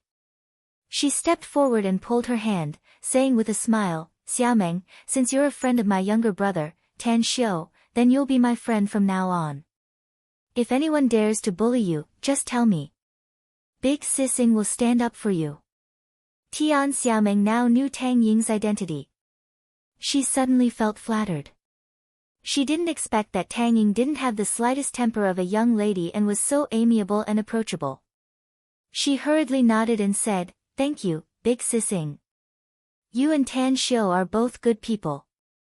Pfft, Tang Ying couldn't help laughing and said with a smile, "Little Sis Xiaomeng, don't give me the good person card." "That's right, where did Tan Xiu go? Why didn't I see him coming with you?" "Big Sis, Tan Xiu went to see Grandpa." Tang Wei answered. "He seems to have something to say." After a while, holding Mu Weining's hand, Tan Xiu walked into the courtyard. After seeing Tian Xiaomeng beside Tang Ying, he faintly smiled and said, "Big Sis Ying, you know Xiaomeng, right? This girl is timid, so don't make fun of her." Tang Ying smiled and said, "Don't worry. I don't even have the time to protect her, so how can I scare her? But you two are holding hands and showing off your love, huh? Hee hee, Tan Xiu let out a hollow laugh. Tian Xiaomeng's eyes widened as she looked at Tan Xiu holding Mu Weining's hand. Only at this moment did she realize how stupid her previous question was. Not to mention this girl's talent, just her appearance, figure, and temperament were already 1 in a billion. Even she had never seen anyone who could be compared to her in real life. Beautiful. Too beautiful. Even though she was a girl, she still felt attracted to Mu Weining. It was this feeling that caused her little heart to thump a few times. Mu Weining came before Tian Xiaomeng and said with a smile, "Hello, I'm Mu Weining, Tan Xiu's girlfriend." "You're Xiaomeng, right? Tan Xiu just told me about your situation. I'm very happy that you can come to Grandpa Tang's 80th birthday party." Tian Xiaomeng gulped and stammered, "You." "Hello, I'm Tian Xiaomeng. I'm very happy to attend Grandpa Tang's 80th birthday party." "Mu. Big sis Weining, you're so beautiful. You're the most beautiful girl I've ever seen." A smile appeared in Mu Weining's eyes. She turned her head and glanced at Tan Xiu. Then, she affectionately pulled Tian Xiaomeng's hand and said with a chuckle, "I like you very much. You're Tan Xiu's friend, so you'll be my friend in the future. I hope you can treat me as a friend in the future." Tian Xiaomeng nodded her head like a chick chasing rice and said with an excited face, "I will. I'll definitely treat Big Sis Weining as a good friend." "And me too," said Tang Ying with a smile. Standing at the side, Tan Xiu watched the women talking and laughing wittily. He immediately smiled and said, "Big Sis Weining, do you have anything to do this afternoon?" Mu Weining shook her head. Tang Ying directly said, "Nothing." "Why? Do you have something to do?" "Since you have nothing to do, then accompany Xiaomeng to the TV station," Tan Xiu said with a smile. "She's going to accept an interview program this afternoon." No need," said Tian Xiaomeng all of a sudden. "It's because I lost contact yesterday. I just called the program team, and they said, they've cut me off." Tang Ying frowned and said with dissatisfaction, "Don't worry, Xiaomeng. Do you think the TV station can cut you off just because they say so? Just wait for me to make a call. I'll make sure they cut all the interviewees and only interview you. Give me their cell phone number, quickly." Tian Xiaomeng's lips squirmed and she stuttered, "Ing. Big Sis there's no need, right? In fact, it's fine if I don't participate." "Xiaomeng, your character makes you easy to be bullied," said Tang Ying. "You've already said that you'll be interviewed, and you've come to the imperial capital from Star City. But they actually kicked you off because you lost contact yesterday. That's simply bullying. Give me your phone number. Trust me." Tian Xiaomeng looked at Tan Xiu with a bit of an awkward expression. "Since Big Sissing wants to stick up for you, just give her their phone number," said Tan Xiu with a smile. "It's a program, after all. Since you can participate, there's no need for you to go to the imperial capital from Star City. But remember, don't talk irresponsibly, especially about what happened in the past 2 days." Chapter 1019. Tan Xiu chatted with them for a while before he left because he had something to do. Just as he came to the door, he happened to see Qin Ling coming over. His eyes were looking around as if he was looking for someone. "Hey, brother, you're here." Qin Ling's eyes lit up upon seeing Tan Xiu and he strode over to greet him. "Are you looking for me?" asked Tan Xiu with a smile. "Is there something you need?" Qin Ling smiled and said, "It's nothing. It's just that I don't know many people here. We met outside before, so it means that we're fated to meet. Also, I want to introduce you to a friend. Don't look like you don't care. Let me tell you something. This friend of mine has an unusual identity." "Who is this friend of yours?" asked Tan Xiu with a smile. With a proud expression on his face, Qin Ling grabbed Tan Xiu's wrist and pulled him into the courtyard. His eyes looked around. When he saw Tang Wei's figure, he immediately became a bit excited and said, "This friend of mine is a descendant of the Tang family, the famous young master Tang Wei. I was the one who entertained young master Tang when he went to Beihu province." "I seem to know this friend you just mentioned," said Tan Xiu with a smile. Qin Ling stared blankly and his pace slowed down a lot. He then asked in surprise, "You know him too?" "That's right, I forgot to ask you. What does your family do, brother?" "Some are officials, and some are businessmen," said Tan Xiu with a smile. "Those who can come here should have very powerful family backgrounds." Qin Ling nodded. "I just thought that you looked familiar before, brother, but I can't remember where I've seen you before. But it doesn't matter. We're friends in the future." At this moment, Tang Wei had also seen Tan Xiu and Qin Ling. With a curious expression, he greeted them and asked, "How come you two are together? Did you know each other before?" "Young Master Tang, I met brother Tan Xiu outside today," said Qin Ling hurriedly. "I think he's a good guy, so I wanted to introduce him to you. I didn't expect that he just said that you knew each other before." Pfft, Tang Wei couldn't help laughing as he pointed at Tan Xiu and asked, "Qin Ling, do you really not know who he is?" Qin Ling shook his head and said in confusion, "I just feel that he looks familiar, but I really don't know who he is." "Young Master Tang, you..." Tang Wei interrupted him with a smile, "According to age, he's my younger brother. In terms of ability, he is my elder brother. You haven't even heard of Tan Xiu, the young master of the Tang family? Isn't this news a little too ill-informed?" "Tan Xiu? Tan Xiu of the Tang family?" Qin Ling was stunned. His pupils suddenly contracted, and his eyes were filled with disbelief. He finally remembered why he felt that Tan Xiu looked familiar when he first saw Tan Xiu. So he was the famous Tan Xiu of the Tang family. That's right, he was also the famous young divine doctor, Tan Xiu, as well as the magnificent Tang Corporation's big boss, Tan Xiu. Holy shit! Qin Ling groaned inwardly. He finally understood why the guards didn't check Tan Xiu's ID when he came in. It turned out that he was a member of the Tang family. Awkward. Qin Ling was so embarrassed at the moment that he wished he could find a hole to burrow into to cover his embarrassment. This was really shameful, he had lost a lot of face. Wasn't it stupid to introduce him to his elder brother? Tan Xiu let out a faint smile and looked at Qin Ling's awkward expression. He patted his shoulder and smilingly said, "I didn't make it clear before, so you misunderstood me, brother Qin Ling. Brother Wei, this brother is a good person. Take care of him since he has come to our house. I'll go outside first to greet the guests with Uncle and Uncle Yunqing." "Alright, go ahead." Tang Wei laughed and grabbed Qin Ling's shoulder. While walking inside, he smilingly said, "You made a mistake, didn't you? But you're really lucky, kid. I don't need to say anything about Tan Xiu's ability, especially when it comes to judging people. His vision is absolutely accurate. Since he said that you're a good person, then I'll make friends with you. Let's go, I'll introduce some friends to you." Qin Ling was a bit excited after hearing it. He didn't expect that he would make a mistake and actually have a relationship with Tan Xiu, and even get Tang Wei's approval. He was quite clear about the character of the Tang family's young master, Tang Wei, who had eyes on the top of his head and was very difficult to get close to. Now that he was able to get his approval, he was really lucky.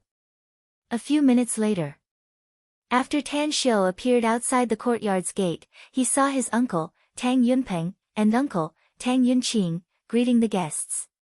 He nodded to the unfamiliar guests and then walked to the front of the two. Tang Yunpeng smiled and invited the guests into the house. Then, he meaningfully asked Tan Xiu, "Did you meet with the old master and the others? Did you talk about something interesting?" Tan Xiu understood what Tang Yunpeng was referring to, so he nodded and said, "Yeah. Our Tang family is in charge, so I'm afraid Uncle Tang Dong will be very busy in the future. As for the money, I took out 40 billion yuan, which should be enough for the early stage." Tang Yunpeng's eyes lit up. He raised his thumb and praised, this nephew of mine is really rich and overbearing. He took out 40 billion yuan just like that. Anyways, who was the one who proposed the leadership? Those elders didn't want to bring it up. They felt that it wouldn't look good on their face, so I directly brought it up. Tan Xiu smiled. In any case, I'm their junior, so it's not a problem for me to say something inconvenient to them. Wisdom is indeed the most powerful power. Tang Yunpeng praised. I really don't know how your brain works, kid. You've made a great contribution to the family, so what reward do you want? Your uncle will do whatever it takes to get it for you. I don't need any reward. Tan Xiu smiled. It's just that I'll be leaving the imperial capital after Grandpa's birthday is over. I'll return to Star City and then go abroad to handle some things. I heard you've been busy abroad recently. What exactly are you doing? Asked Tang Yunpeng curiously. My people have a conflict with some foreign cultivation forces, said Tan Xiu. There will be a very brutal battle soon. If we can achieve a complete victory this time, those foreign cultivation forces will never dare to provoke us again. But if we lose, we'll suffer great losses. Cultivation forces? Tang Yunpeng and Tang Yunqing's complexion changed and their expressions instantly turned solemn. Is there anything you need us to do, Tan Xiu? Asked Tang Yunpeng in a deep voice. Our Tang family's armed forces are not very strong, but we have a lot of people. Just tell us if you need us. At worst, we'll use our people's lives to pay for it, but we must eliminate all the enemies. The strength of those cultivators can't be won with numbers. Tan Xiu shook his head. You don't need to worry, uncle. I won't send people to fight them if I don't have absolute confidence in winning. As a matter of fact, it's better to say that those experts from those cultivation forces are my sparring partners. Tang Yunpeng and Tang Yunqing exchanged dismayed glances with a strange expression on their faces. After a while, Tang Yunpeng said, Tan Xiu, I'd like to see those people you've trained if you have time. Don't go there for the time being. Tan Xiu nodded and said, wait until the matter over there is resolved, then you can go there. Otherwise, it'll be very difficult for me to guarantee your safety. I understand.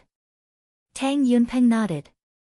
Besides, with my status, I need to apply to the higher-ups if I want to go abroad, so I'm afraid it'll be very difficult for me to go out in a short time. Shortly after, Tan Xiu accompanied Tang Yunpeng and Tang Yunqing to greet the guests. Many guests came to the 80th birthday of the Tang family's old patriarch, Tang Guosheng. As long as they had the qualifications, they would try their best to come. It was nearly noon. Tang Yunpeng and Tang Yunqing returned to the courtyard house, while Tan Xiu put his hands in his pockets and strolled outside. He needed to observe the surrounding situation. If there was no problem, then he would go in to attend the old patriarch's birthday banquet. Ever since he destroyed the Yao family, Tan Xiu clearly realized that no matter how big a family was, there would always be potential enemies. Although the Tang family was now in the limelight, no one knew how many potential threats were hidden in the background. Is there any special situation? Asked Tan Xiu as he looked at Tang Hu, who was in charge of the security work. Tang Hu was an outstanding talent cultivated by Tang Guosheng. Although he didn't have the Tang family's bloodline, he had been following Tang Guosheng since childhood and was absolutely loyal to the Tang family. There's no special situation. Tang Hu shook his head. All the guests who meet the entry criteria have gone in, and those who don't meet the criteria have all left. Tan Xiu stared blankly and asked with a confused expression, what do you mean they don't meet the criteria? Those who can come to celebrate Grandpa's birthday should have an extraordinary background, right? That's right.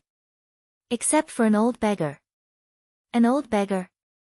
Tan Xiu's expression moved and asked, where is he now? Pointing to the alley entrance in the distance, Tang Hu said, he just left 40 minutes ago. He should be gone by now. Tan Xiu nodded and strode out of the alley entrance. Suddenly, his expression moved as he looked at the side of the road tens of meters away. There was an old man in ragged clothes. Beside the old man, there was a little girl of 5 or 6 years old. She sat quietly by his side. After walking over, Tan Xiu observed the old man and the little girl. He immediately frowned and said, "Old man, are you here to attend the birthday banquet?" The old man raised his head and bitterly nodded. "Yeah. It's a pity that I can't get in. Those who can attend the birthday banquet, aside from the Tang family's relatives, there are also a lot of big shots," said Tan Xiu. "Are you related to the Tang family?" The old man was silent for a moment. He turned to look at the little girl with a bit of reluctance in his eyes. He nodded and said, "I'm not related, but I can talk about it. Alas! I wanted to see him for the sake of this child, and also for my last wish, but I didn't expect." Tan Xiu's eyes swept over the several scars on the old man's neck and finally stopped at the left cheek. He found that the old man didn't have a left ear. Further, he also noticed that the old man exuded a deathly aura. It was likely that he was a person who was about to die. "Old man, if you can tell me your identity, I might be able to take you inside." The third chapter has been updated. Seeking monthly votes for support. Chapter 1020. The old man looked surprised.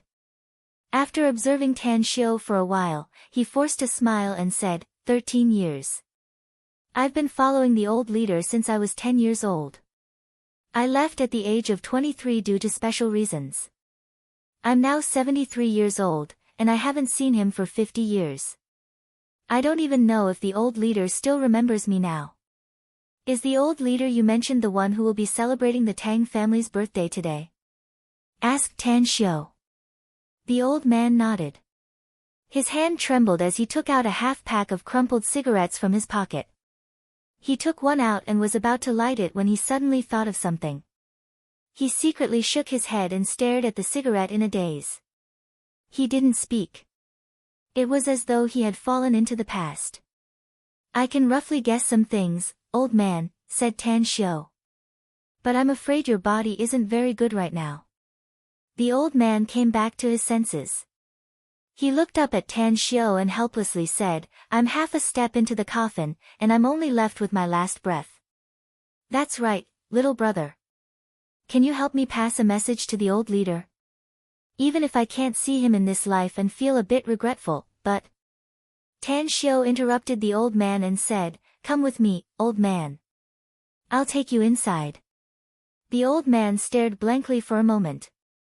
He tremblingly stood up and asked with a face full of hope, Can you really take us inside? Yes, I can, said Tan Xiu.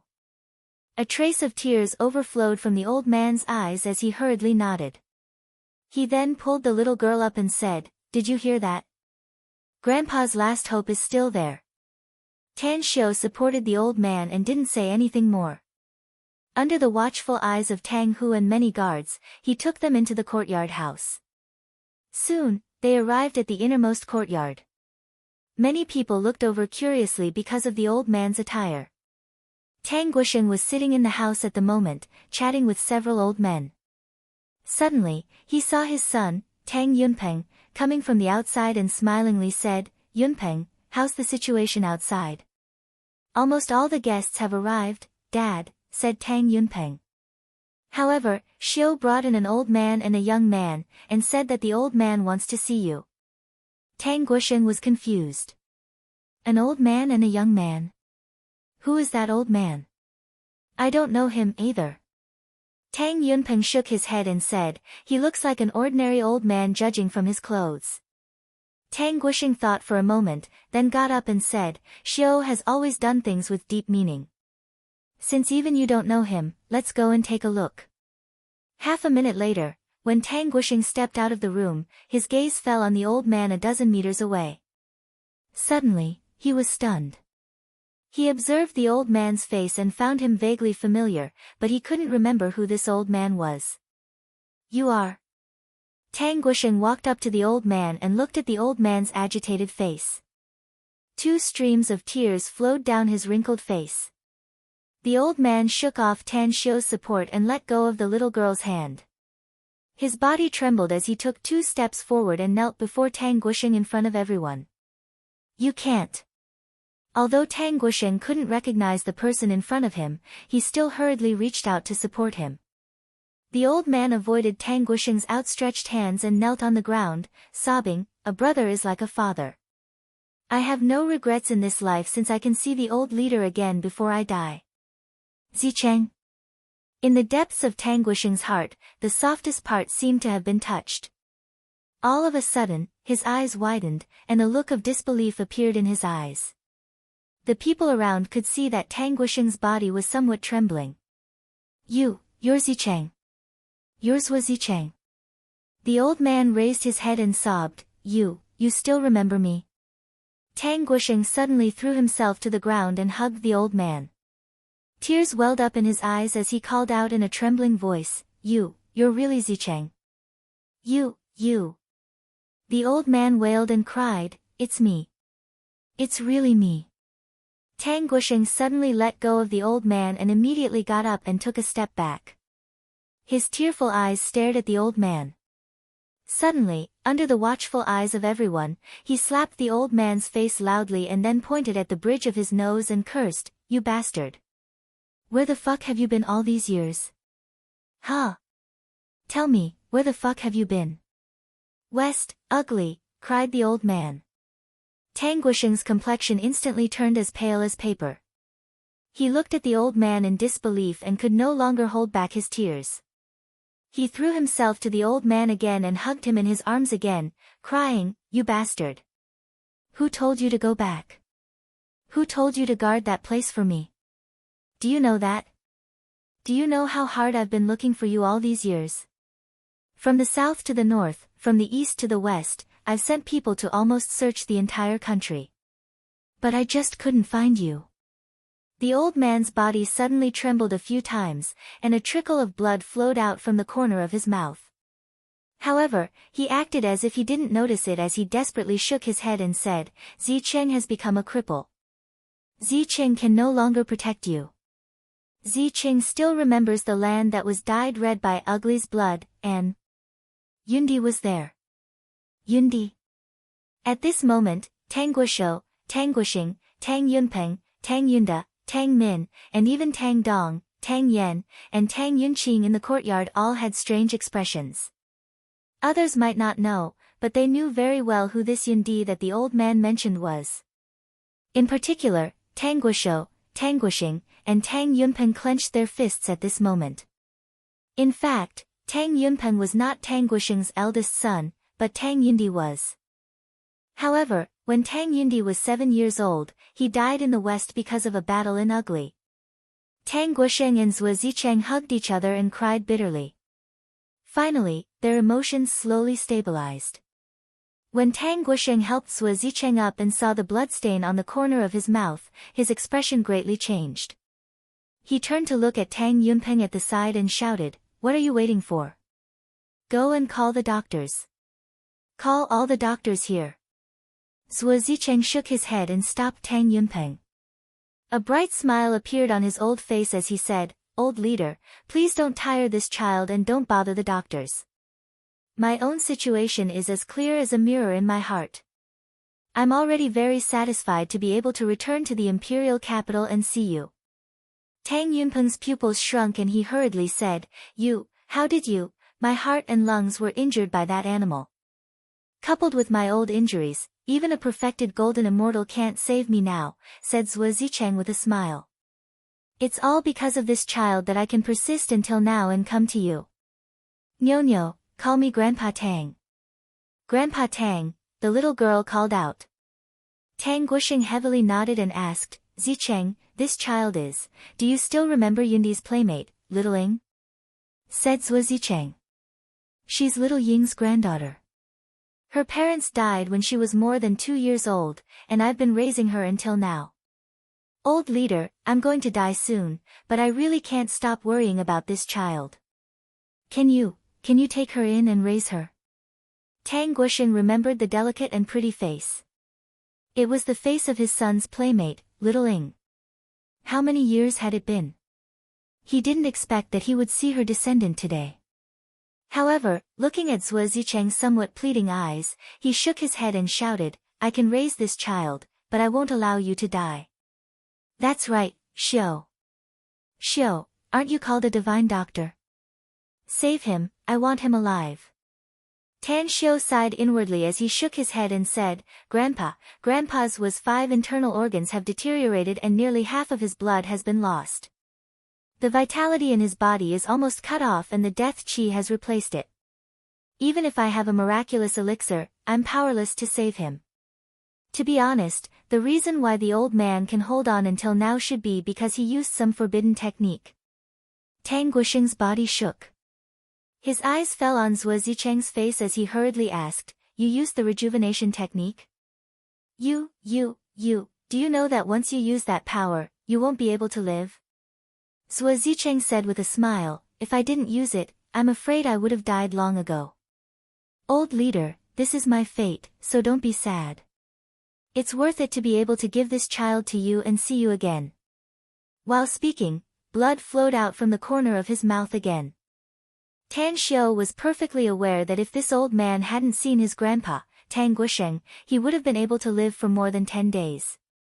But his current mood was really unstable and he simply couldn't hold on. Suddenly, Qin Changyue heard the noise outside and came out of the house. When she learned that the old man was Zhuo Zicheng, she hugged her head and cried bitterly. In Qin Changyue's heart, Zhuo Zicheng was 6 or 7 years younger than them. He had been with them since he was 10 years old. He was like her family member, her younger brother. Now that she knew Zhuo Zicheng's situation, especially knowing that he had been in ugly for so many years, she felt as if her heart was being cut by a knife. Finally, the elders gradually stabilized their emotions under the comfort of Tang Yunpeng and Tang Yunqing. Zhuo Zicheng had tears in his eyes, but a smile hung on his face. After releasing Tang Guisheng and Qin Changyue's hands, he stepped back a few steps and said, Please allow me to call you big brother and sister-in-law. Big brother, sister-in-law, Zicheng has no regrets to see you again. I'm leaving. I want to stay in ugly. Don't stop me and don't send me off. If we meet again, I hope it'll be in the next life. After saying that, he staggered toward the outside step by step. Tang Guisheng chased him a few steps and shouted, Zicheng. Zhuo Zicheng didn't look back nor did he stop. He just walked away step by step. He didn't even eat or drink any food or drink. Tears gushed out of Tang Guisheng and Qin Changyue's eyes again. They wanted to stop Zhuo Zicheng, but they could feel his determination. Tan Xiu said, Grandpa, Grandma, don't be anxious.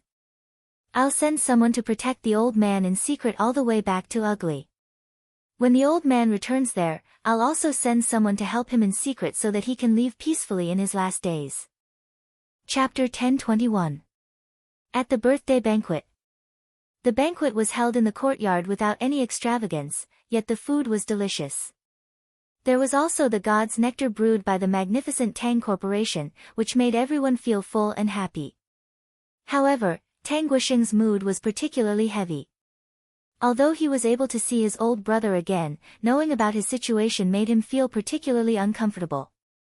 However, just as the birthday banquet was about to come to an end, Tan Xiu suddenly received a call. The sudden call made Tan Xiu's expression greatly change. There's something I want to tell you, Grandpa. Tan Xiu quickly came to Tang Guisheng's side and spoke in a low voice. Upon seeing Tan Xiu's solemn expression, Tang Guisheng immediately furrowed his brows and asked, What is it?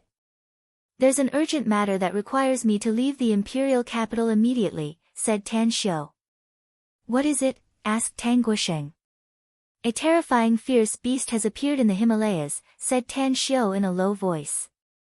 Tens of thousands of residents living in a small town called Ugly, which is very close to the mountain range, have been attacked by that fierce beast. According to what Duanmu Lin just said on the phone, many of the residents were killed. The town has now turned into ruins. Tang Guisheng abruptly got up. As everyone's gaze fell on him, he lowered his voice and said, Hurry up and kill that fierce beast as fast as possible. Do remember to ensure your own safety. The world is big, but your safety is the most important. I will, replied Tan Xiu with a solemn expression.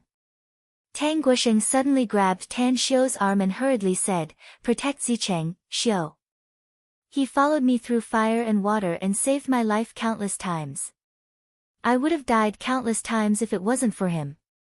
Therefore, no matter what price we have to pay, we must ensure his safety. Let him die a natural death. I will. Tan Xiu nodded. Quickly. Tan Xiu then contacted the Tang sect disciple he sent out. Since the Tang family needed real experts to protect it, Tan Xiu sent back more than a dozen disciples who were originally guarding the Tang family after the establishment of the Tang sect. The mission that he had given them was one of them. Stop him. Wait for me. Tan Xiu hung up the phone and hurried over with Tang 28's group of 5. When he saw Zhuo Zicheng at the train station, he saw the puzzled expression on his face and forced a smile. Grandpa Zhuo, it wasn't my grandpa who sent me here. Instead, I received a notification that a terrifying beast has appeared in Ugly, causing the deaths of many civilians.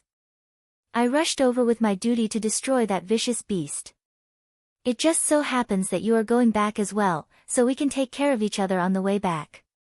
Zhuo Zicheng revealed a bitter expression and sighed. Looks like that fierce beast still killed its way out. I've already told the others to move out as soon as possible. I've also reported this to the local government. It's a pity that no one listens to this old man's words, and no one believes them. Tan Xiu's expression changed and he hurriedly asked, you knew about the existence of that ominous beast before? Your injuries were caused by that vicious beast? It's far more than that. That place, it's simply a nest of fierce beasts. Zhuo Zicheng sighed. That fierce beast is very powerful. I would have died if it were me. The one that injured me was a beast that wasn't too strong. Fortunately, I escaped fast enough, so I managed to escape. Grandpa Zhuo, please tell me about the situation over there, said Tan Xiu hurriedly. Ugly is located near the Himalayas. Zhuo Zicheng nodded and said, I've entered the Himalayas countless times in order to pick the old snow lotus. The last time I went there, I found the nest of fierce beasts because I went very far. The largest fierce beast there is as tall as a 2-story building. It's simply like a big monster. There are also countless fierce beasts there. Although they are not that big, they are still very terrifying. I was injured by a fierce beast that found me in the periphery. Tan Xiu nodded and asked, since there are so many fierce beasts there, why haven't they come out before? How did they come out now? I don't know the specific reason. Zhuo Zicheng sighed. But I'm sure that those fierce beasts seemed to be blocked by something before and couldn't come out. Even the fierce beast that chased me was blocked by a layer of invisible airflow. However, those fierce beasts kept hitting the barrier that I couldn't see. I think they must have rushed out. An array formation. Tan Xiu was startled and quickly said, the situation is urgent, Grandpa Zhuo. We can't take the train anymore. I just contacted the airline company on the way here. Let's fly there and then change to a car. Someone will pick us up along the way. Zhuo Zicheng obviously also wanted to know the current situation of Ugly, so he nodded and said, I'll listen to you. For the whole day. Tang Xiu and the rest hurried with all their might and even used the military helicopters of the local garrison to send them off. Finally, at noon the next day, they arrived at the snow-covered town near the Himalayas, Ugly. Heavens! How did this place become like this? Zhuo Zicheng's old face was filled with disbelief after seeing the situation in Ugly. Ugly town had turned into ruins. All the soldiers and civilians who survived the savage beast's rampage had also been evacuated. This place was also sealed off by the garrison. Tan Xiu. 2 figures flashed from the distance and quickly appeared in front of Tan Xiu. Zhu Long and Aquababe's expressions were particularly solemn. Their bodies were covered with wounds and blood stains that dyed their clothes red. What's the situation here? Asked Tan Xiu hurriedly. Did you fight those fierce beasts? Tragic, very tragic, said Zhu Long bitterly. According to the current casualty statistics, more than 1,000 people have died in this disaster and thousands are injured. Further, we did fight those fierce beasts, but the situation is not optimistic. 4 of our colleagues from the Special Abilities Bureau have died in battle and dozens of others are injured. Have you counted the number of fierce beasts? Asked Tan Xiu. How many fierce beasts are there in total? It's impossible, said Zhu Long, the number of fierce beasts that have appeared is more than 1,000. There's also a particularly terrifying one among them. Further, there are some fierce beasts that haven't appeared for the first time yet. It's really hard to count how many there are. What about Senior Duanmu? Tan Xiu nodded. He has led a large team into the Himalayas and set up a blockade line inside, said Zhu Long, come with us. I'll take you there. Zhu Long, help Grandpa Zhua settle down first, said Tan Xiu. He's a local and also a member of my Tang family. He's like a brother to my grandpa. Zhua Zicheng felt warm inside after hearing Tan Xiu's words.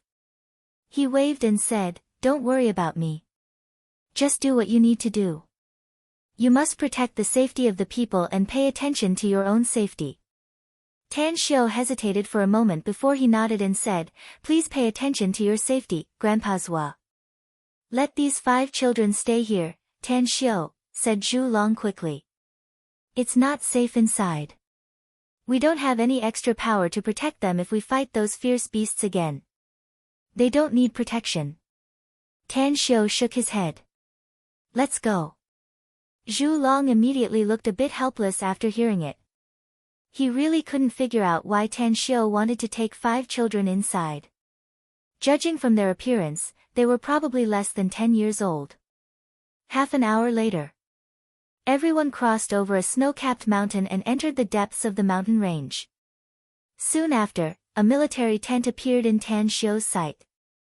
Moreover, hundreds of ability users from the Special Abilities Bureau, as well as a large number of soldiers in camouflage uniforms, had set up a blockade line inside the military tent. You're finally here, Tan Xiu. Duanmu Lin wasn't inside the tent but was waiting outside for Tan Xiu's arrival. I just arrived, Senior Duanmu, said Tan Xiu. What's the situation now, Senior Duanmu?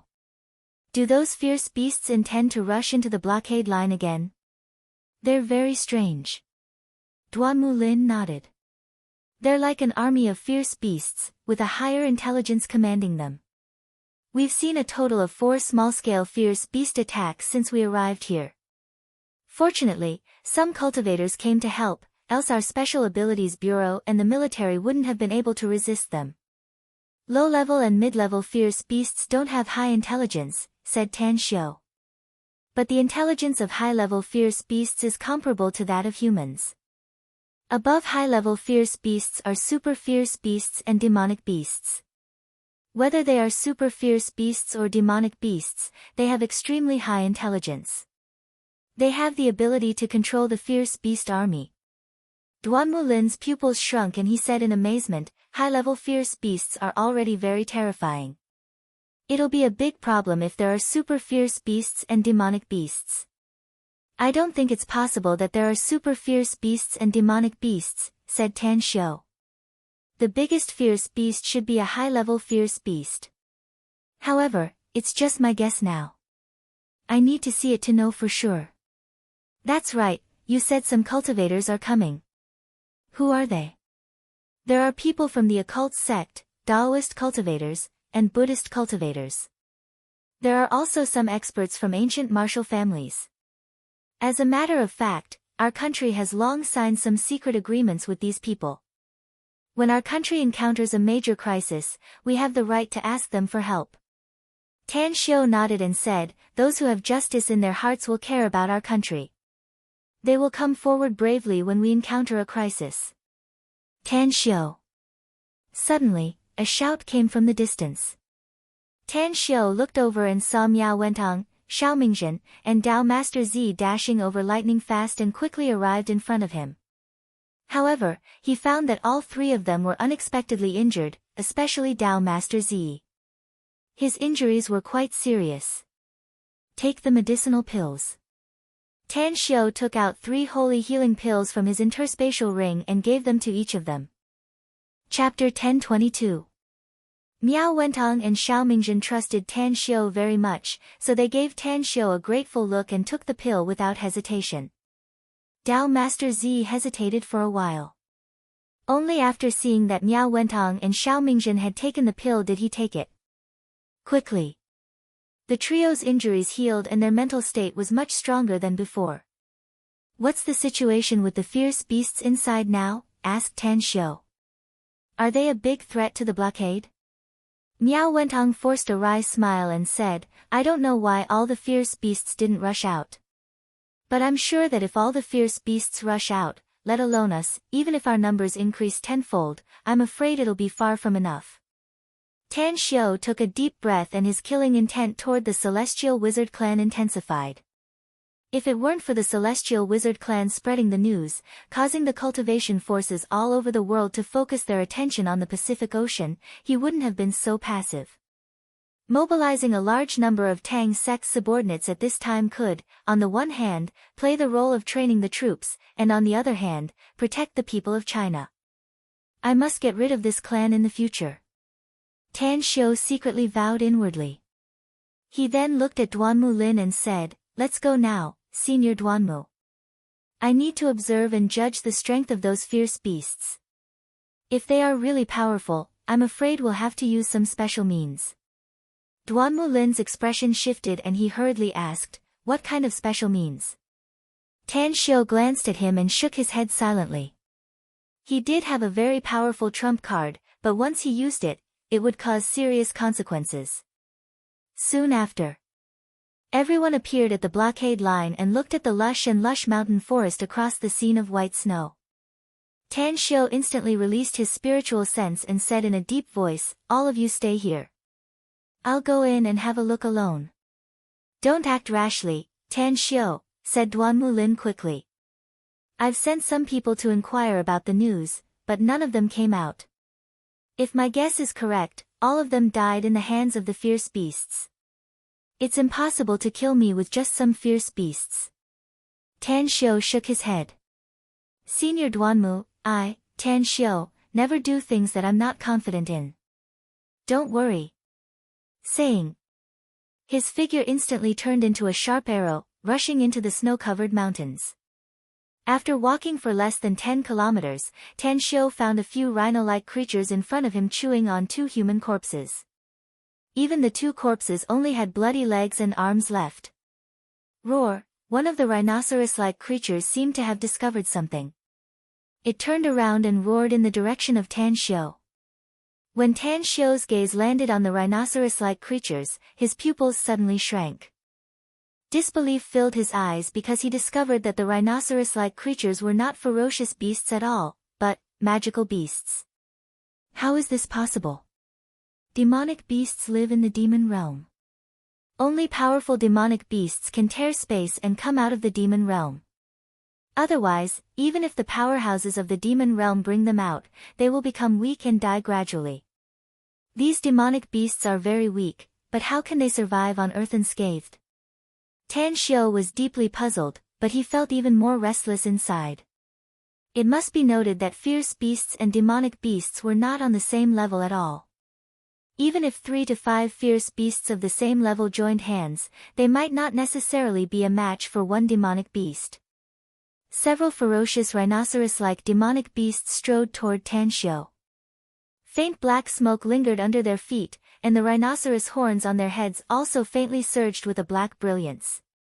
Die! A cold light burst out of Tan Xiu's eyes. As he instantly unleashed the divine sword, layers of overlapping sword shadows were like a meat grinder, easily tearing the outer scales of the demonic beasts and tearing bloody wounds on their bodies. Then, the demonic beasts were crushed into pieces of flesh and scattered on the ground. The strength of each demonic beast should be comparable to a chi refinement stage cultivator. If all the demonic beasts are this strong, then it can be solved. But if there are a large number of demonic beasts comparable to a foundation establishment stage cultivator, or a large number of demonic beasts comparable to a golden core stage cultivator, then things will be troublesome. Tan Xiu raised his left hand. After pondering for a moment, he reluctantly put it down. He had a few trump cards. Apart from Gu Yan, and Ji Qi Mei, there was only the Star Devourer insect in his left hand. However, the Star Devourer insect had been in a deep sleep ever since he took it out of the 3-star vestige. It was easy to wake it up, but it was a big problem to make it act. It didn't know how to avoid the heavenly Tao laws here. Once it used its power, it was likely to be discovered by the heavenly Tao laws. Once that happened, it would bring great harm to it. Roar! Roar! The roars of demonic beasts came from the depths of the mountain range. On the snow-covered mountain, black shadows flashed like the wind and lightning. There were even dozens of winged bird-type demonic beasts that directly flew over. Although they flew at a very low altitude, their speed was still much faster than the other running demonic beasts. Leave! Tan Xiu put away the divine sword and retreated without hesitation. His speed was faster than the dozens of bird-type fierce beasts. He quickly escaped from their sight and returned to the human blockade line. Tan Xiu. Duanmu Lin and the others strode over to greet him. The worry on their faces gradually faded away. Tan Xiu forced a smile and said, "We're in trouble. The creatures in this mountain range aren't fierce beasts at all." Duanmu Lin's expression changed and he hurriedly asked, "If they're not fierce beasts, how can they have such powerful strength and speed?" Tan Xiu, you're very knowledgeable. If they're not fierce beasts, then what kind of monsters are they? Demonic beasts are creatures that should exist in another space, answered Tan Xiu. I don't know why they appeared on Earth. Duanmu Lin and the others exchanged dismayed glances and stared blankly for a while before asking with a worried face, "Are those demonic beasts very strong?" "They're even stronger than fierce beasts." "They're very strong." Tan Xiu nodded. It takes several fierce beasts of the same level to be on par with a demonic beast. Furthermore, I found that these demonic beasts are very strong. Some of them are comparable to qi condensation cultivators.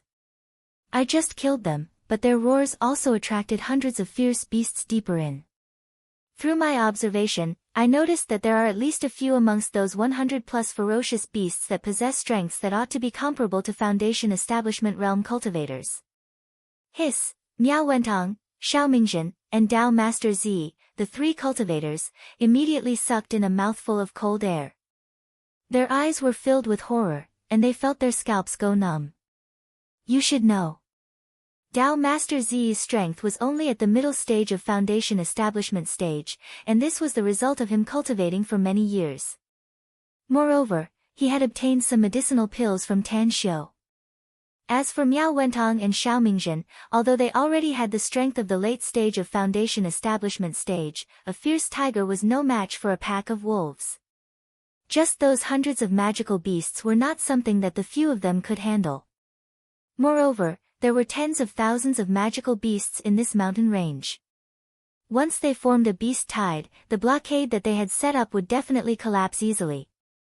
If that really happened and they rushed into human society, it would simply be a living hell. Miao Wentong's voice trembled as he looked at Tan Xiu and asked, "Do you have any countermeasures?" As martial cultivators, we can be considered true experts among the human race. If we can't stop those demonic beasts, the commoners will suffer. Even, the disaster they will bring will be unimaginably serious and horrifying. Tan Xiu suddenly turned to look at Duanmu Lin and said in a deep voice, "Senior Duanmu, I need your help. I need the country's help." "What kind of help do you need?" asked Duanmu Lin immediately. "As long as you can deal with those demonic beasts, I'll communicate with my superiors and try my best to satisfy you. My people are in the Pacific Ocean and have conflicts with cultivators from all over the world," said Tan Xiu. The specific reason is that the patriarch of the Celestial Wizard clan deliberately spread the news that there are treasures useful to cultivators in the Pacific Ocean. As a matter of fact, there's an island in the Pacific Ocean where my sect is located. I need the country's cooperation to cover up this situation. "Tell me the specifics," said Duanmu Lin. "I need all the cultivators in my sect to form a blockade here to guard against those demonic beasts as much as possible," said Tan Xiu. "That's why I need the country to say that there's an island in the Pacific Ocean where our Special Abilities Bureau is stationed." Due to the conflict with the cultivators of the Celestial Wizard clan, the Celestial Wizard clan deliberately spread the rumor in an attempt to destroy our branch with the help of other forces. I'll agree to your request during this time of crisis. Duanmu Lin nodded and said, I'm sure they will also agree to it. I need to rush there at once to solve the trouble there as soon as possible, said Tan Xiu. Also, I must make sure that it's as a deterrent as possible when necessary. What do you need us to do in terms of military force? Asked Duan Mulin in a deep voice. I hope you can send some fighter jets to send me there, said Tan Xiu after thinking for a while. It's a better way to announce to the public that the island is a secret branch of our country. Due to the news being leaked, we need to withdraw our members there and abandon the branch. Duan Mulin frowned and forced a smile. I'm afraid it's a bit troublesome. I need to negotiate with the neighboring countries. But I give you my word. Tan Xiu nodded and shifted his gaze back to the depths of the Himalayas. Then, he said in a deep voice, it's very dangerous for you to stay here while I'm away. I hope you can hold on.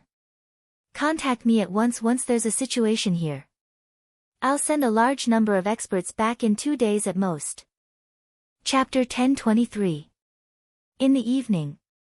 3 fighter jets roared as they flew over the Pacific Ocean, passing through the thick clouds and soon arrived at the coordinates given by Tan Xiu, the 9th deserted island. At this time, dozens of large ships of all kinds and hundreds of cultivators on the Pacific Ocean raised their heads and swept their eyes over the 3 fighter jets.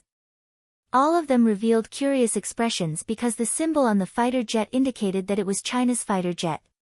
However, China was very far away from here. Why didn't other countries stop their fighter jets midway? Also, why did these fighter jets come here? Beep, beep, beep. It didn't take long before the leaders of the various countries' cultivation forces received almost the same message: the treasure in the Pacific Ocean was purely fictitious.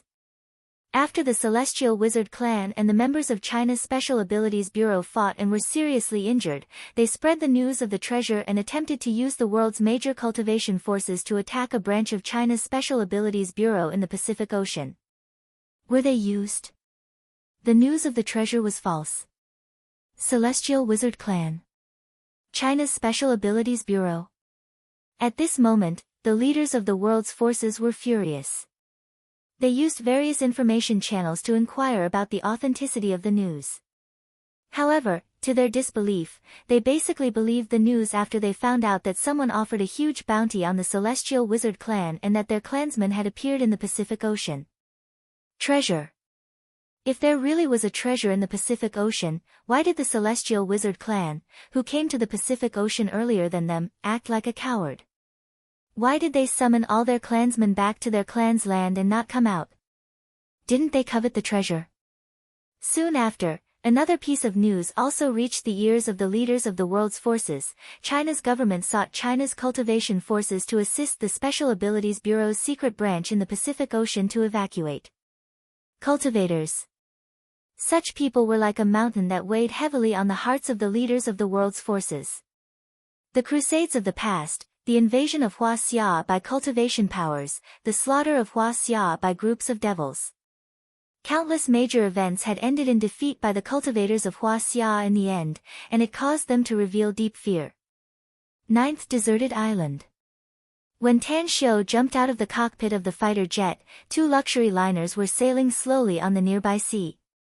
On the deck of one of the luxury liners, a middle-aged man of pyramid was sitting on a deck chair, comfortably enjoying the massage of 2 blonde beauties. He was leisurely holding a glass of red wine that was as red as blood. What's the situation? All of a sudden, he sat up straight, raised his hand, and gestured for the 2 blonde beauties to go away. His eyes looked at the 3 fighter jets in the sky. What was hard for him to believe was that his eyes that were as sharp as an eagle's eyes actually saw someone jump down from the close to a kilometer-tall combat cabin door. Someone committed suicide. Beside the middle-aged man, a skinny young man with a scar on his face suddenly narrowed his eyes and said in a deep voice. The middle-aged man didn't say anything. After standing up from the recliner, he put his hands behind his back and looked up at the figure in the sky. His thoughts were the same as those of his trusted subordinates, thinking that the other party wanted to commit suicide. After all, jumping down from a height of nearly 1,000 meters, even if it was seawater below, one would still be smashed to pieces. How is this possible? The middle-aged man's expression suddenly changed, and disbelief filled his eyes. This was because he clearly saw that the figure that jumped down from a height of nearly 1,000 meters had initially dived headfirst. When he was about 200 to 300 meters away from the sea, he actually stopped in midair. As he stepped down, he actually stood there in the air. The skinny young man was aghast and involuntarily exclaimed, "Heavens! How did he do it? How strong does he have to be able to do this?" At this moment, the middle-aged man had clearly seen Tan Xiu's face. After a moment of silence, his eyes suddenly looked at the looming island not far away. Then, he said in a deep voice, "Change the course and sail to that island." Standing in the air, Tan Xiu originally planned to directly enter the 9th deserted island, but the appearance of the two liners made him change his mind. Shortly after, he found that the two liners were actually rushing to the deserted island, and his face suddenly turned a bit cold. Whoosh! Whoosh! Whoosh! Figures flickered lightning fast from the 9th deserted island. Mo and 5 experts of the Tang sect were treading on the sea surface as though they were walking on flat ground. At this moment, they also noticed Tan Xiu.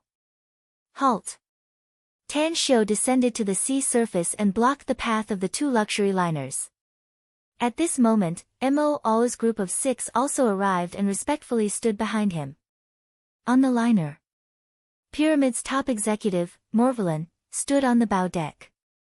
After signaling the liner to stop, he stared at Tan Xiu and asked in a deep voice, "Are you Chinese people?"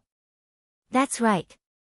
We're indeed Chinese," said Tan Xiu indifferently. "Who are you? Why did you come here?" "I'm Mortality of Pyramid," said Mortality.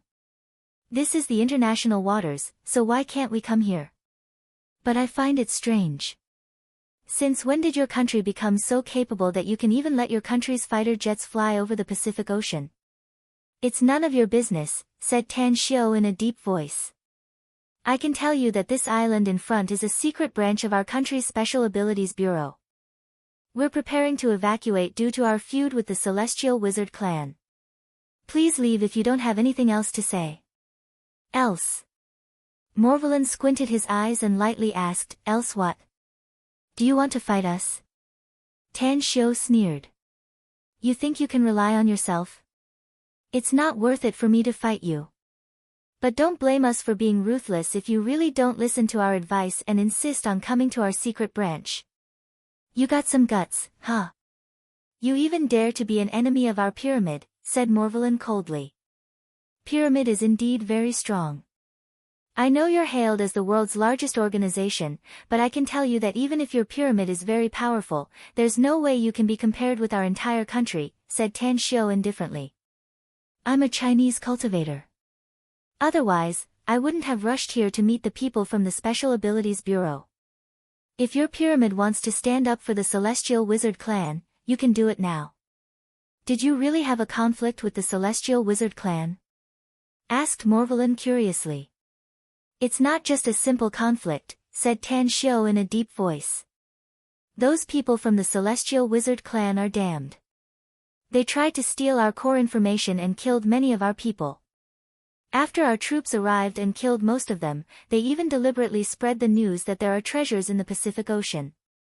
Their purpose is to make all the major cultivation forces in the world discover our branch. They have achieved their goal now, but they also formed a great enmity with our Special Abilities Bureau." Mortality was silent for a moment and asked again, "Was it you who issued the sky-high bounty?" "Money has little meaning to us as cultivators." Tan Xiu sneered. "Our country is even more unwilling to kill our enemies, but cultivators like us will never allow our people to be killed and remain indifferent. That's why the Celestial Wizard clan deserves to die. I'll definitely wipe them out in the future and make them pay the most painful price." Mortality gave him a thumbs up and praised, "Your tone is really big and you're very powerful, Mr. Our pyramid doesn't want to be enemies with the Special Abilities Bureau of China or cultivators like you. On the contrary, the Celestial Wizard clan belongs to the Stygian Club and has a lot of enmity with my pyramid. There's an old saying in your country that the enemy of your enemy is your friend. Besides, we're not enemies, but we have a common enemy, so I really hope you can destroy the entire celestial wizard clan. Tan Xiao raised his brows and cupped his fists. Since you don't want to be enemies with our Chinese cultivators, then please leave. We'll settle this account with the celestial wizard clan sooner or later. I don't mind contacting you when the time comes to let you watch a good show. Of course, it'll be even better if you're willing to join forces with us. Shooting a deep look at Tan Xiao and Mo's group of 6 behind Tan Xiao, Morvelin then turned to the lean youth next to him and said, "Turn around and leave this place." "Understood." The lean youth replied and immediately issued the order. Tan Xiao calmly watched the 2 liners leave until they disappeared from his sight. Then, he turned to look at Mo and said in a deep voice, "Notify all experts above Foundation establishment on the 9th Barren Island to return to 9 Dragons Island immediately. Remember to hide your tracks and directly kill any force you encounter on the way back." "Understood." Mo didn't know what happened, but he still respectfully complied. Quickly, all the cultivators above Foundation establishment of the Tang sect quietly returned to 9 Dragons Island. As for the 9th Barren Island, which he originally regarded as a smokescreen, he directly gave it up. However, he didn't give up on sending people to monitor the surrounding islands. Anyone and ships approaching would be discovered in advance. At the palace square, with his hands behind his back, Tan Xiao looked at the nearly 200 experts above Foundation establishment in front of him and said in a deep voice, "China is now facing a huge crisis. A large number of demonic beasts have appeared in the depths of the Himalayas. These demonic beasts are much more terrifying than fierce beasts. A demonic beast of the same level can rival several fierce beasts. Therefore, you must return to China with me. While protecting the people of China, you must also go through life and death training and kill as many demonic beasts as possible." Gu Xiaoxue paced 2 steps forward, saluted and asked, "What should we do here, Grand Master?" "I can rest assured that Yan is here," said Tan Xiao in a deep voice. "Also, Xiaoxue, you and Tangan stay here. If anyone finds 9 Dragons Island, do your best to kill them. Of course, don't let them spread the existence of 9 Dragons Island." Chapter 1024. Tan Xiao arranged everything quickly. After briefly explaining the situation, he ordered the Tang sect's disciples to board the borrowed deep-sea corvette as fast as possible and arrived at a port in Jingmen Island in just 10 minutes. Dozens of buses had been waiting here for a long time and directly transported everyone to the Shanghai airport. Then, they were sent to the west by a plane that had been prepared in advance. However, aside from most of the Tang sect's powerhouses, Tan Xiao's disciple, Gu Yin, also came with them. Gu Yin was now a golden core stage powerhouse, but she had yet to engage in a real fight despite possessing formidable power. Tan Xiao didn't want her to be a flower in a greenhouse. If she wanted to be successful, she must experience fighting on the edge of life and death. Only then would she be able to achieve great things in the future. Ugly. The small town was in a mess and looked dilapidated. Olive green tents were connected together to serve as temporary residences. A large number of soldiers blocked all the traffic arteries in the surroundings, prohibiting any ordinary people from entering. So many reporters. As soon as Tan Xiao arrived, he saw the reporters carrying their cameras outside the blockade line and craning their necks to look inside the town. Honk, honk, the military SUVs blared their horns, forcing the reporters away. The soldiers driving the military SUVs showed their identification cards and the convoy quickly entered the town. Duanmu Lin and several experts from the Special Abilities Bureau had been waiting in front of the military tent for a long time. When he saw men and women with strong physiques and solemn expressions getting out of dozens of military SUVs, especially when they were all carrying military bags, he immediately revealed a surprised expression. Tan Xiao stepped forward and saluted, saying, "Senior Duanmu, I've brought most of the members of my sect here. There's a total of 201 of them. I hope you can assign them separate places to live. Also, you must give me full authority to command them."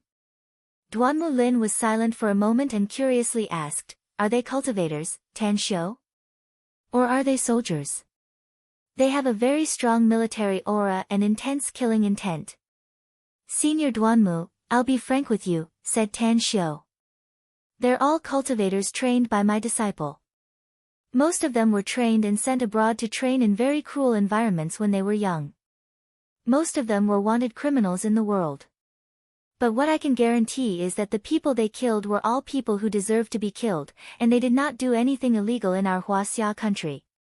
Duanmu Lin slowly nodded and said, I can rest assured with your guarantee. I immediately sent someone to arrange a place for them to stay, and all the daily necessities were quickly distributed to them. However, I have one last question to ask. Please speak. Tan Xiu nodded. Duanmu Lin asked, I want to know their strength. Can they really guard our blockade line in the next mission? Tan Xiu shook his head and said, their mission is not to set up a blockade, but to enter the depths of the Himalayas to hunt demonic beasts. This is also the main reason why I asked for full authority over them. Don't worry, the weakest among them is a foundation establishment expert, and many of them are gold core experts. As long as they don't encounter terrifying magical beasts, they have enough ability to protect themselves. Duanmu Lin's expression moved as he nodded and said, all right. Since you've decided, then I won't say anything more. Tan Xiu, 2 hours ago, another group of demonic beasts attacked the blockade line, killing more than a dozen of our people and injuring dozens of others. How many demonic beasts were there? Asked Tan Xiu. A total of 200. Duanmu Lin forced a smile. The most powerful one among them is very terrifying. Fortunately, Miao Wentong, Xiao Mingzhen, and Dao Master Zi joined forces to barely repel that demonic beast. Tan Xiu's expression slightly changed. The three of them joined forces to barely repel that demonic beast, which showed that the strength of that demonic beast was at least comparable to a late-stage foundation establishment cultivator. Such a small-scale harassment was unexpectedly led by such a powerful demonic beast. It seemed that there were many terrifying demonic beasts in the depths of the mountain range. Half an hour later, the temporary tent had been set up. Since it was a separate place, it was not in the same place as the others. Assemble. Following Tan Xiu's order, 201 Tang sect disciples quickly appeared in front of Tan Xiu and quickly lined up. Mo Al, Jin Shi, Yishir San, Hao Lei, said Tan Xiu in a deep voice. I now order the 4 of you to be the captains. Each of you will lead 40 disciples and obey my orders. The rest of you will follow me. We'll be divided into 5 teams. Our main purpose is to hunt demonic beasts and sharpen ourselves. Understood. The 4 people's expression immediately changed. Let's go. Tan Xiu said. Let's go inside and see the situation. The high-tech products you brought can also be used in the upcoming battle, especially the monitoring equipment. If used properly, it can allow us to understand the movements of the magical beasts in time, and also allow us to make a battle plan in time. Late at night, Tang Xiu and Yishir San were like 2 phantoms that silently sneaked into the depths of the Himalayas. After the 2 of them crossed 2 peaks, an invisible pressure suddenly made them feel that their shoulders had sunk. There's something wrong with the gravity here, Sect Master. Yishir San's expression turned particularly serious as he spoke in a low voice. I can feel it. The gravity here is at least 5 times that of the outside, Tan Xiu said. We'll be seriously affected if we fight the demonic beasts here. Yishir San, you retreat first. I'll sneak inside and see the situation. Remember, don't fight the demonic beasts if you find them. Kill them if you can, but evacuate immediately if you can't. I'd better go with you, Sect Master. Yishir San worriedly said, I can cover your retreat if you encounter any danger inside. No need. Tan Xiu shook his head. I'll wait for you outside, then, said Yishir San helplessly. Hurry up and retreat if you encounter any danger. Tan Xiu no longer talked to Yishir San and watched him withdraw from the place where the gravity was wrong. Then, he released his spiritual sense, took out an invisibility talisman, activated it, and quietly rushed inside. Along the way, he encountered more than a dozen waves of demonic beasts, some of which exuded a very powerful aura. According to Tan Xiu's calculations, they should have the strength of the Golden Core stage. Where's that big guy? Tan Xiu took Yishir-san to the depths of the mountain range for two purposes this time. The first was to install a monitoring device and find out the movements of the demonic beasts inside in time. The second was to find the 2-story-tall demonic beast and figure out its true strength. Shit! Tan Xiu's body suddenly tightened and he instantly retreated backward. In the blink of an eye, he had already retreated hundreds of meters away and fell into the snow pit. Roar! Two lion-like demonic beasts appeared nearby, exuding a huge aura. Their eyes were full of confusion. After looking around, they looked at each other and shook their heads.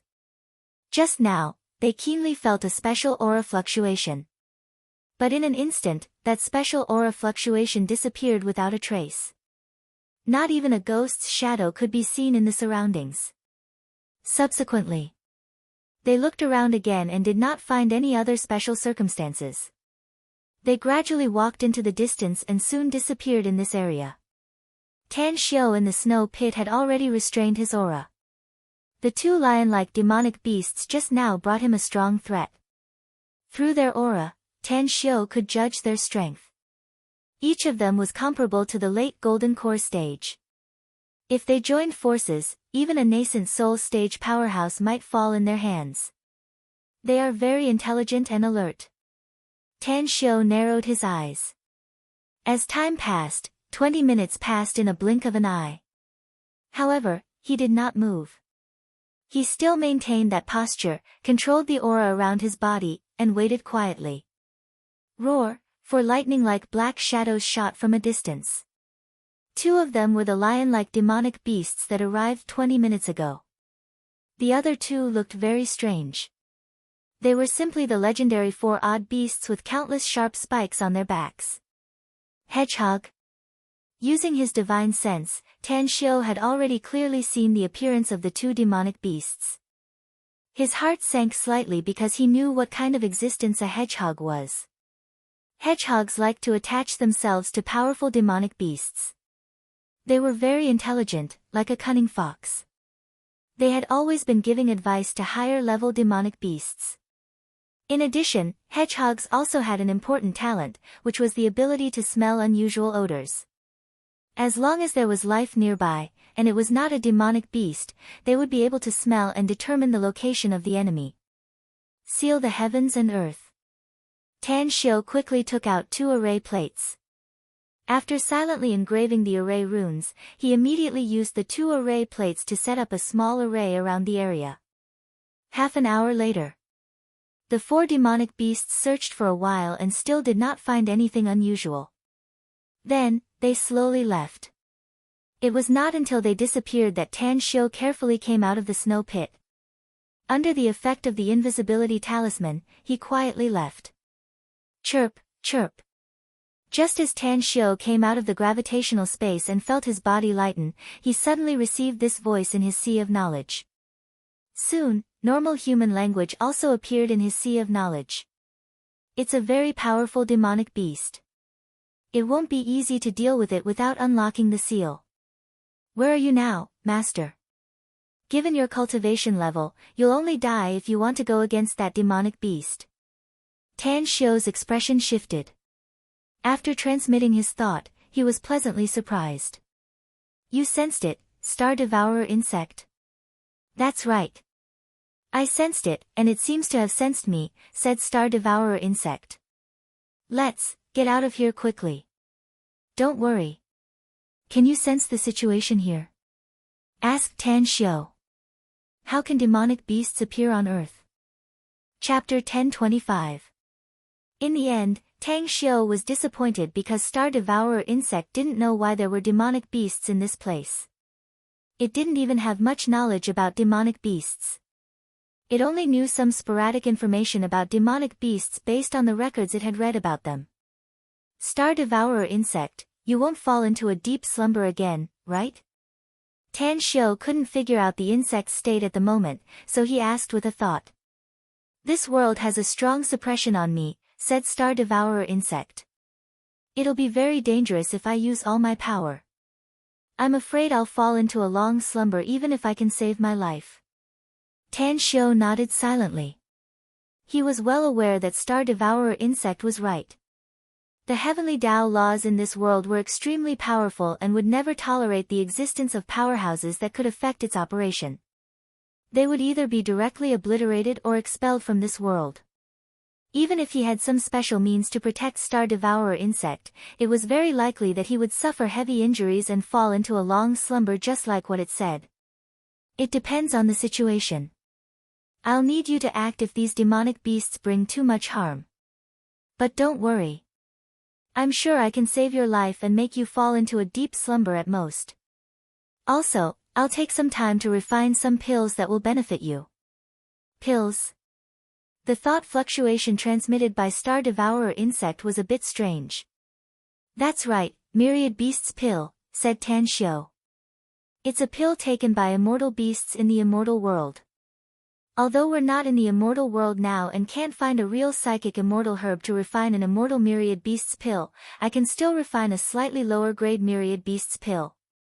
Even if you're not injured, it'll still be very beneficial to you. Star Devourer Insect excitedly replied, I know this pill. It's called an immortal pill in the immortal world. That's great. I never thought I'd have the chance to take an immortal pill. Tan Xiu no longer talked with Star Devourer Insect. Now that he learned that the insect had woken up from its slumber, he immediately launched his plan. Quickly. The 201 members of Tang's sect at Foundation establishment stage and above were far from being able to gather. While looking at the 5 teams in front of him, Tan Xiu ordered in a deep voice, Mo, Jin Shi, Yishir San, Hao Lei, the 4 of you lead your teams and immediately enter the depths of the mountain range to hunt demonic beasts. Remember, hunting magical beasts is only second to you. Ensuring your own safety is the first. In addition, you have to come back here every evening. I will assign people to record the number of demonic beasts you have killed and reward you with cultivation resources. This is an opportunity for all of you. As long as you have an outstanding battle record, we will provide you with a large amount of resources. It will be extremely effective for you to hone your own strength. Yes. The 201 members of Tang's sect immediately looked excited. It wasn't easy for them to obtain cultivation resources. As their cultivation level increased, the resources they needed also increased greatly. Other than spending money to buy things from the sect, there was only the allocation of resources every year. However, the amount of these resources was limited. It was enough for them to cultivate for now, but in the long run, it was far from enough. Therefore, now that he had a chance to sharpen himself and obtain a steady stream of cultivation resources, it was definitely a double benefit. Seize it. This was the warning everyone inwardly gave to themselves. Tan Xiu's eyes swept over everyone's faces. Seeing their firm expressions, he nodded with satisfaction and said, well then, let's go. Let's go. Mo, Jin Shi, Yishir San, and Hao Lei led their team and turned into streaks of light as they darted toward the depths of the Himalayas. Tan Xiu didn't rush to move.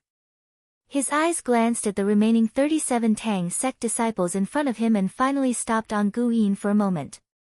Then, he lightly said, Gu Yin may be a Golden Core stage expert, but she has never experienced actual combat before, so I'm afraid her combat power is not as good as yours. So, I hope that when you fight, you can protect her safety. I'm sure she'll be able to kill a lot of demonic beasts in the later stages as long as she can adapt to the brutal killing. She'll be able to win more resources for our team. Understood. The other 36 Tang sect disciples immediately shifted their eyes to Gu Yin. They admired her very much. Although she was very young, her cultivation talent was too heaven-defying.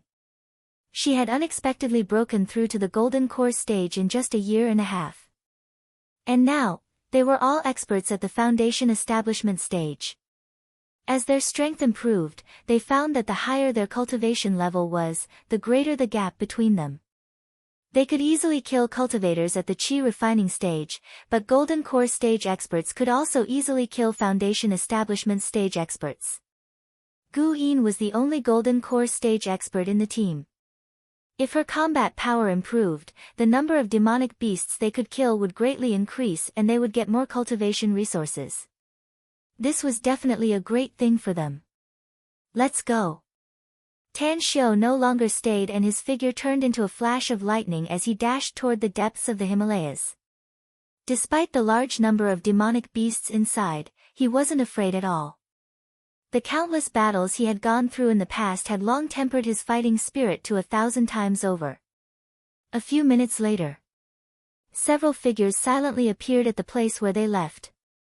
Duanmu Lin, who wore a solemn expression, looked at the direction where Tan Xiao and the others disappeared with a complicated expression.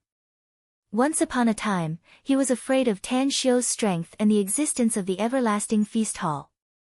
He was afraid that Tan Xiao would have a disloyal heart, which would lead to a change in the power structure of the country. He was worried that the structure of the country would be broken again. However, after many encounters, he gradually found that his worries were unnecessary. With Tan Xiao's strength and the number of powerhouses under his control, he would have acted long ago if he really had a disloyal heart. Moreover, he could have easily taken control of the country. But he didn't. He even stepped forward bravely when the country needed him. Whether it was for the people or the development of the country, he played a huge role. Especially in the current crisis situation, it was difficult to guarantee that the country wouldn't fall into hell on earth unless a large number of troops were mobilized and powerful firearms were used. Loyal and courageous, a hot-blooded man. If our country can have a few more such heroic youths, I'm afraid our country's national strength can be greatly enhanced. Duanmu Lin sighed deeply with a praising expression. At the side, a middle-aged man in a black training suit with his hair combed into a bun wore a disdainful expression on his face. He said indifferently, "Director Duanmu, aren't you exaggerating? They can greatly enhance our country's national strength? I admit that they seem to have some strength, but recklessly rushing into the depths of the Himalayas is simply courting death. Such behavior is stupid." Another old man in a Chinese tunic suit and crutches also nodded and said, "We've all seen the strength of those demonic beasts. This old man thinks that he's very strong, but facing some powerful demonic beasts, I'm still a bit inferior. That Tan Xiao actually dared to bring people deep into the Himalayas. He's indeed reckless." It seems that the ancestors' words are right, every profession has its own path of cultivation. He may have some talent in Chinese medicine, but facing this kind of war, he's simply worse than a rookie. Duanmu Lin slightly furrowed his brows and glanced at the middle-aged man and the old man. Both of them had extraordinary backgrounds. The middle-aged man was called Hun Sen, a cultivator from a reclusive clan. This clan was very powerful with thousands of clansmen. Each of them was a cultivator, and their overall force was extremely powerful. The old man, Jiang Shuisheng, was a cultivator who had broken through to the Golden Core stage. He had more than a dozen disciples under him. The weakest among them was at the Qi refining stage, but most of them were experts at the Foundation establishment stage. These two, it had taken him a lot of effort, and he had almost worn out his lips trying to persuade them to come over. The people they brought had already fought with the demonic beasts several times and suffered some casualties. Duanmu Lin's eyes shifted back to the depths of the mountain range and meaningfully said, "I may not know the others, but I know him a bit. He is always able to surprise me, and he is always able to burst forth with astonishing potential. I think he won't let me down this time." Hun Sen and Jiang Shuisheng exchanged glances with disdain on their faces at the same time. A strange smile suddenly appeared on Hun Sen's face as he looked at Duanmu Lin and said, "Director Duanmu, since you value that brat so much, I'd like to see his means. How about we follow them and have a look? If they are in danger, we can still lend them a hand." "Well, Director Duanmu, I also want to see the strength of him and his men." Jiang Shuisheng nodded. "Director Duanmu, the demonic beasts on the eastern front have just been repelled, so I'm afraid they won't attack our blockade line in the next few hours. How about we follow them and have a look?" Duan hesitated for a moment before he shook his head and said, I need to stay and preside over the overall situation, so I can't leave without permission. If the two of you want to take a look, then follow me. Hun Sen and Jiang Shuisheng nodded at the same time. In a flash, the two of them turned into two afterimages and chased after Tan Xiao and the others. A smile appeared on the corner of Duan mouth. He couldn't quite grasp Tan Xiao's strength, but he was sure that he was very powerful. However, Hun Sen and Jiang Shuisheng were too arrogant, so much so that it was a bit strenuous for him to dispatch them. If Tan Xiao could show them what strength was, it might change their attitude, and he would have a much easier time dispatching them. Whoosh! A figure flickered and quickly appeared in front of Duan. It was Aquababe with a solemn face. She handed over a stack of photos and reported in a deep voice, Director, the surveillance footage shows a large-scale gathering of demonic beasts in a valley 46 kilometers away from the central line. This is the image that was transmitted. Duan expression changed. He quickly looked at all the photos and asked in a deep voice, how many of them are there? Are there any special demonic beasts? Chapter 1026. A bitter expression appeared on Aquababe's face as she said in a low voice, I'm afraid there are more than 1,000 demonic beasts gathered here. We haven't found any special demonic beasts, but some of them are probably very strong. According to the standard of demonic beasts we've set, they should have exceeded D-class. Duan gasped and said in amazement, if there really is such a huge number of demonic beasts and many of them are D-class, our blockade line won't be able to withstand it. They can easily tear us to pieces. The demonic beasts grading was jointly formulated by Duan and many cultivators after fighting them. From low to high, they were classified as F-class demonic beasts, E-class demonic beasts that could contend with Qi refining stage cultivators, D-class demonic beasts that could contend with foundation establishment stage cultivators, C-class demonic beasts that could contend with golden core stage cultivators, and B-class demonic beasts that could contend with nascent soul stage cultivators. A-class demonic beasts were comparable to spirit formation stage cultivators. Further up, there were even higher grades, namely S-class, SS-class, and SSS class. So far, the strongest magical beast that had been discovered was the one that was as tall as a 2-story building. However, it was only evaluated to be a B rank. B-class demonic beasts were comparable to nascent soul stage cultivators. Just this terrifying demonic beast alone was enough to make Duan and the cultivators of China feel a chill down their spines. However, even if they felt a chill down their spines, everyone's mind was as clear as a mirror.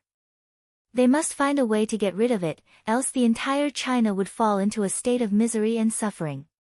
Aquababe, send the grade standard of our team's demonic beasts to Tan Xiao.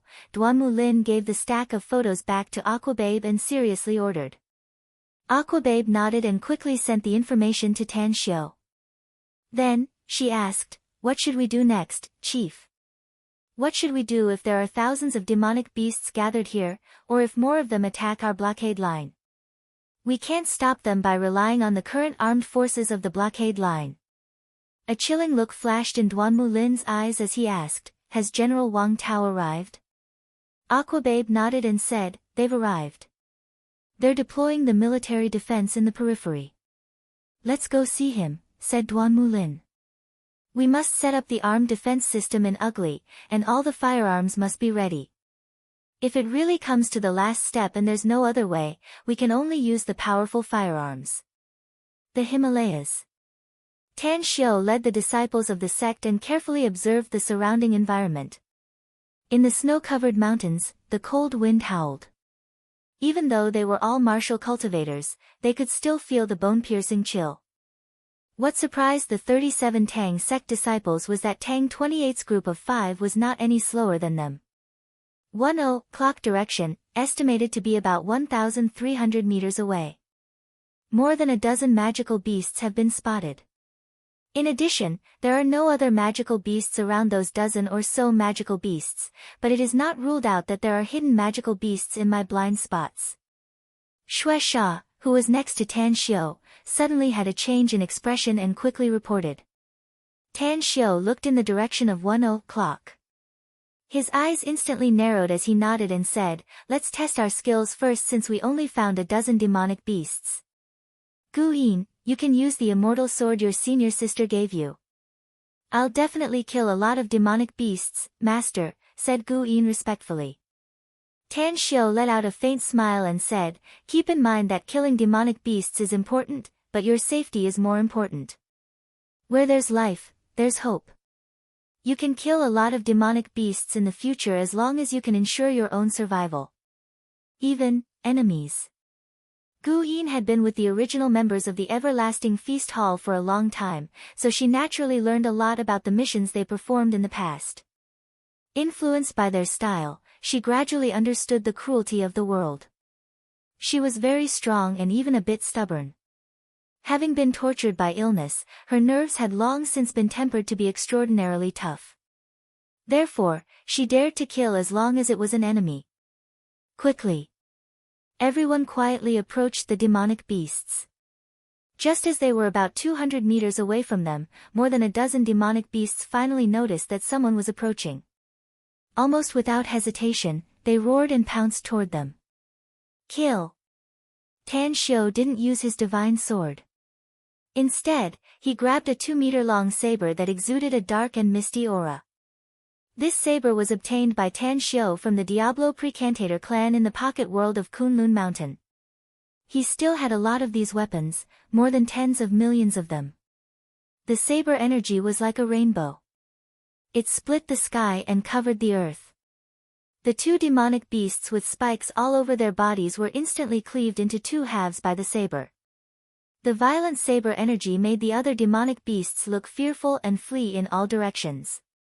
At this moment, more than 40 Foundation establishment experts, including Tang 28, launched fierce attacks. Puff, a demonic beast that was evading the saber energy was pierced by Gu Yin's sword.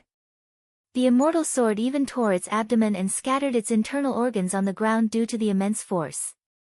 It's easy to kill them. Gu Yin didn't feel uncomfortable due to her first killing and instead looked a bit excited. She nodded with satisfaction as the immortal sword was pulled out of the demonic beast's body.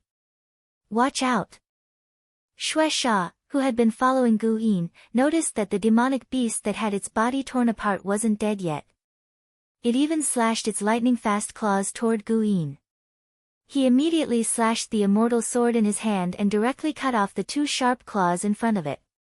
He then took the opportunity to chop off its head, thus solving Gu Yin's crisis. Huff, Gu Yin was scared by the sudden danger and her hands and feet turned cold. She never expected that the demonic beast she had injured would have such a tenacious vitality. Not only did it not die directly, but it also counterattacked her.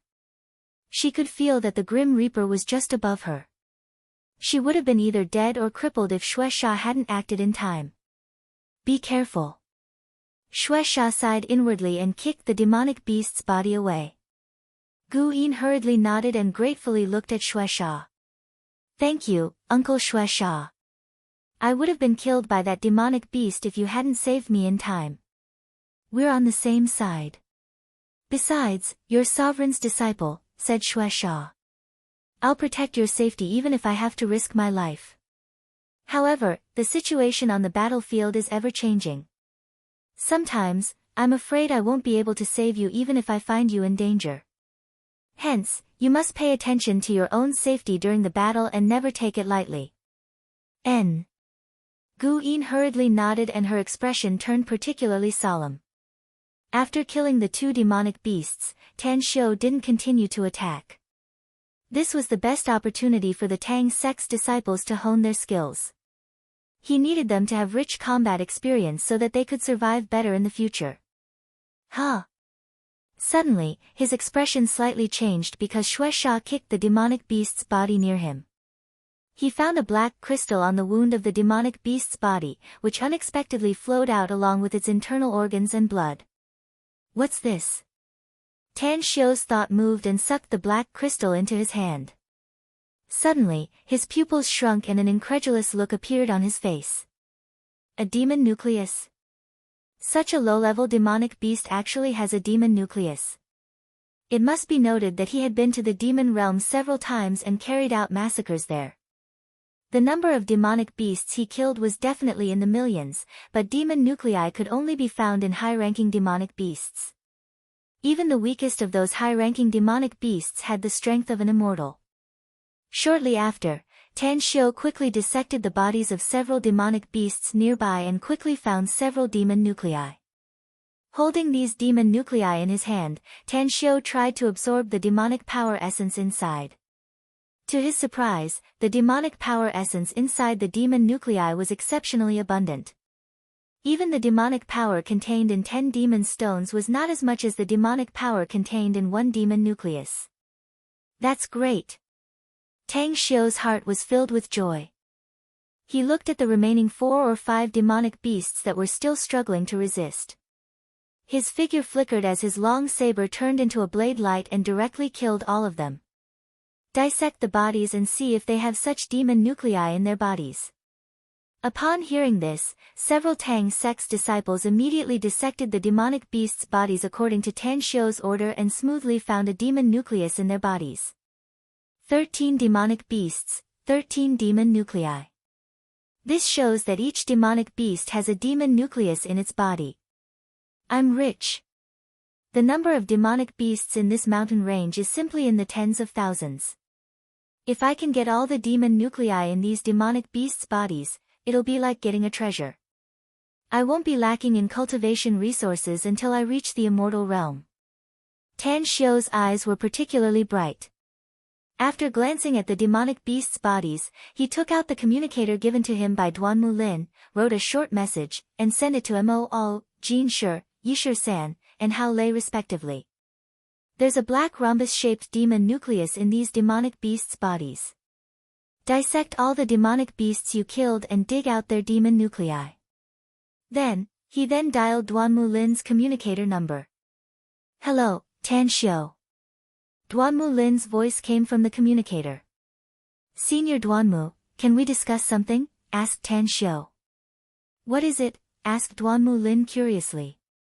Sell all the demonic beasts' bodies you killed to me, said Tan Xiu. There's no problem with the price, but I need these demonic beasts' bodies to collect the materials from them for my cultivation in the future. You can collect useful materials from demonic beasts' bodies? Asked Duanmu Lin curiously. The materials from demonic beasts' bodies are useless to ordinary cultivators, but they're very useful to me, said Tan Xiu. My cultivation speed will be greatly accelerated if I can get a lot of demonic beasts' bodies. Chapter 1027.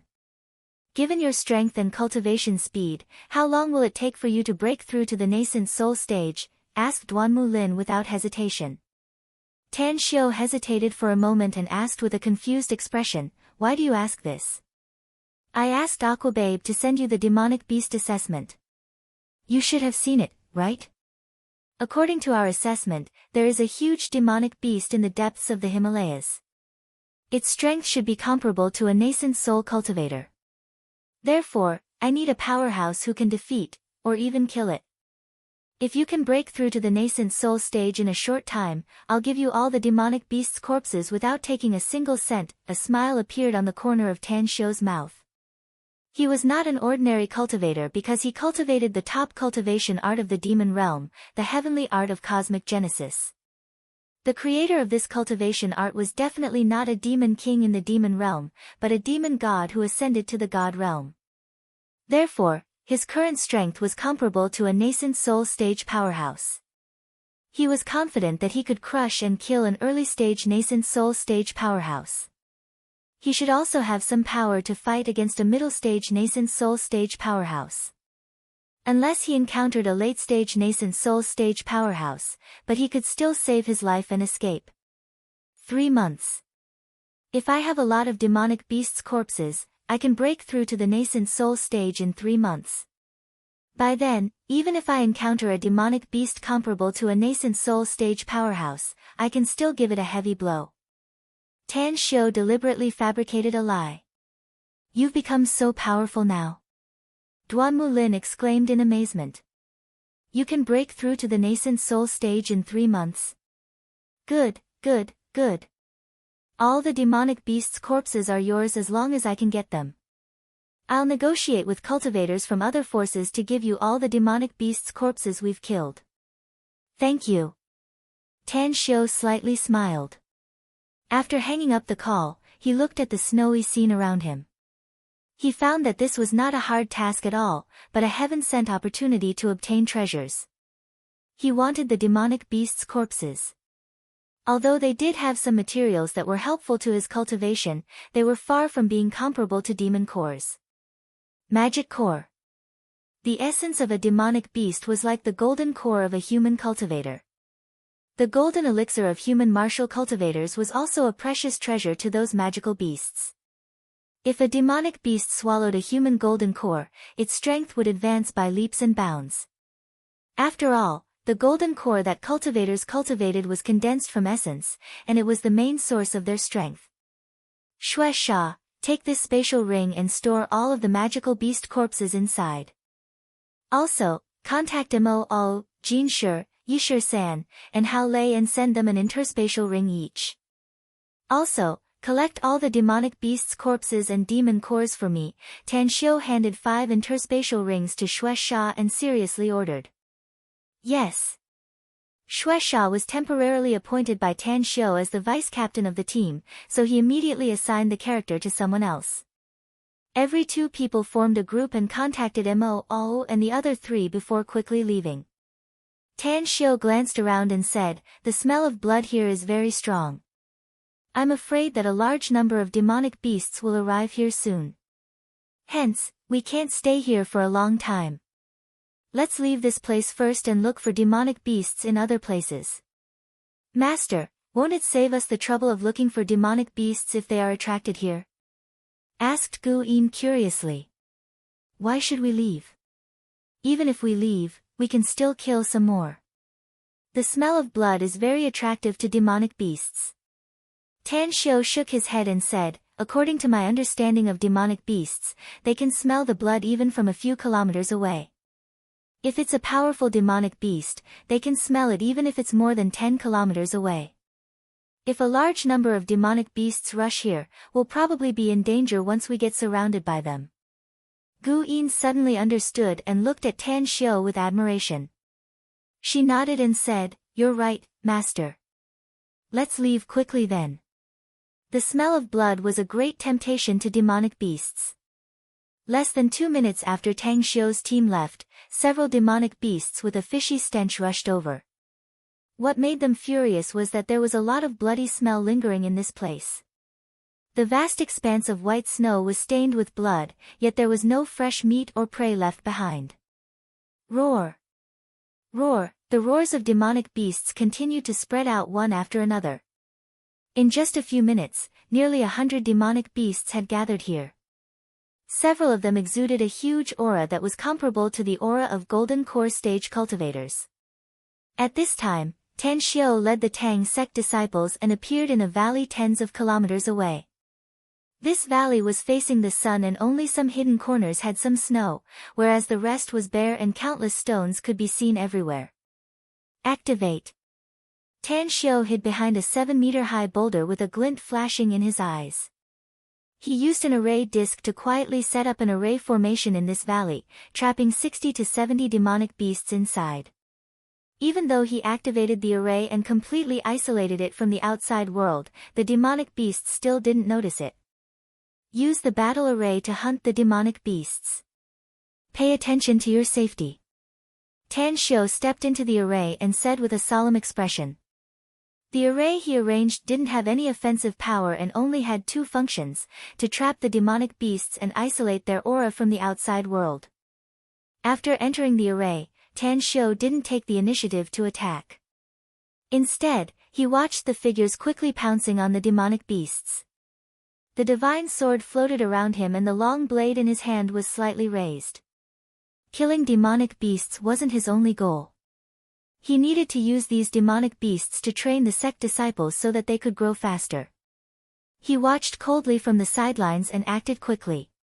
Every time a disciple fell into a crisis, he would take action. Although he wouldn't kill any demonic beasts, he would still severely injure them and leave them for the sect disciples to kill. However, Gu Yin was the one he rescued the most. She was only in her teens and her combat skills were too poor. Even though she was at the mid-stage of Golden Core stage, she was often surrounded by danger. However, after a series of battles, Gu Yin's combat experience was improving rapidly. When nearly half of the 60 to 70 demonic beasts were killed, she successfully killed 2 demonic beasts even though she had many wounds on her body and blood was flowing from the corner of her mouth. Swoosh, Tan Xiu instantly appeared beside a sect disciple. As the long blade split a demonic beast in half, he hurriedly reached out to support a sect disciple who was on the verge of falling. He had a deep impression of this sect disciple because in the battle just now, he was one of the few that didn't ask him to help. At this moment, the sect disciple was seriously injured. His back was a bloody mess and he had suffered serious internal injuries. If Tan Xiu didn't help him just now, he would have died under the claws of the demonic beasts. Take it. Tan Xiu took out a healing panacea and grabbed his arm. He sent him out of the array at lightning speed and let him heal his injuries outside. Puff, kill, blood was spilled along with the massacre. It was tragic and horrifying. The ensuing battle lasted for nearly half an hour. 12 seriously injured Tang sect disciples were sent out of the array by Tan Xiu, while the rest killed the last demonic beasts. Dozens of people. Except for Tan Xiu who was unscathed, the rest were covered with blood and injuries. Some were seriously injured, while some were only slightly injured. Tan Xiu looked around and saw Shueisha walking toward him with blood all over his body. He nodded and said, "Collect all the demon cores and the demonic beasts' corpses. We may have arranged a geomancy array here, but demonic beasts with higher intelligence will still be able to sense that something is wrong here. Hence, we need to evacuate early and return to our residence to heal and cultivate." Understood. Shueisha nodded and began to collect the demon cores and the demonic beasts' corpses. Shortly after, Tan Xiu had broken the array and used a spell to wash everyone's body. Then, he led everyone to the periphery of the Himalayas. On the way, they encountered more than a dozen waves of fierce beasts, but the most they encountered was only a dozen, and the least was only 2 or 3. They easily dealt with these demonic beasts. Half an hour later, 2 distressed figures appeared in the valley. Both Hun Sen and Jiang Shuisheng had a lot of injuries on their bodies. Jiang Shuisheng's back had a bloody wound, but fortunately, the bleeding was stopped in time, so it didn't become a big problem. Damn! Isn't that surnamed Tang way too fast?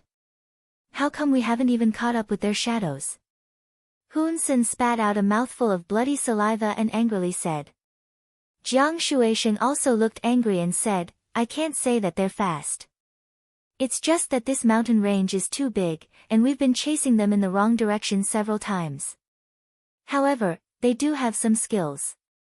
They should have killed some demonic beasts according to the place we tracked. We've killed a lot of demonic beasts, haven't we?" Hun Sen sneered, 16 of them. We've killed 16 demonic beasts. One of them is comparable to a cultivator at the middle stage of the Golden Core stage. Fortunately, you're a Golden Core expert and I have my family's divine weapon, else we would have died here. Jiang Shuisheng nodded and said, "You're right. We haven't caught up with them yet, so maybe they've already died in the mouths of those demonic beasts. It's possible that even their corpses have been devoured. Forget it. Let's find a hidden place to recuperate and then immediately return to." His words came to an abrupt end because he had a horrified look on his face. He looked at the valley in the distance and saw dozens of demonic beasts rushing toward the place where the smell of blood came from. Blood? How could there be a smell of blood here? Did a battle take place here before? If there really was a battle, would it be between humans and demonic beasts? Tan Xiu.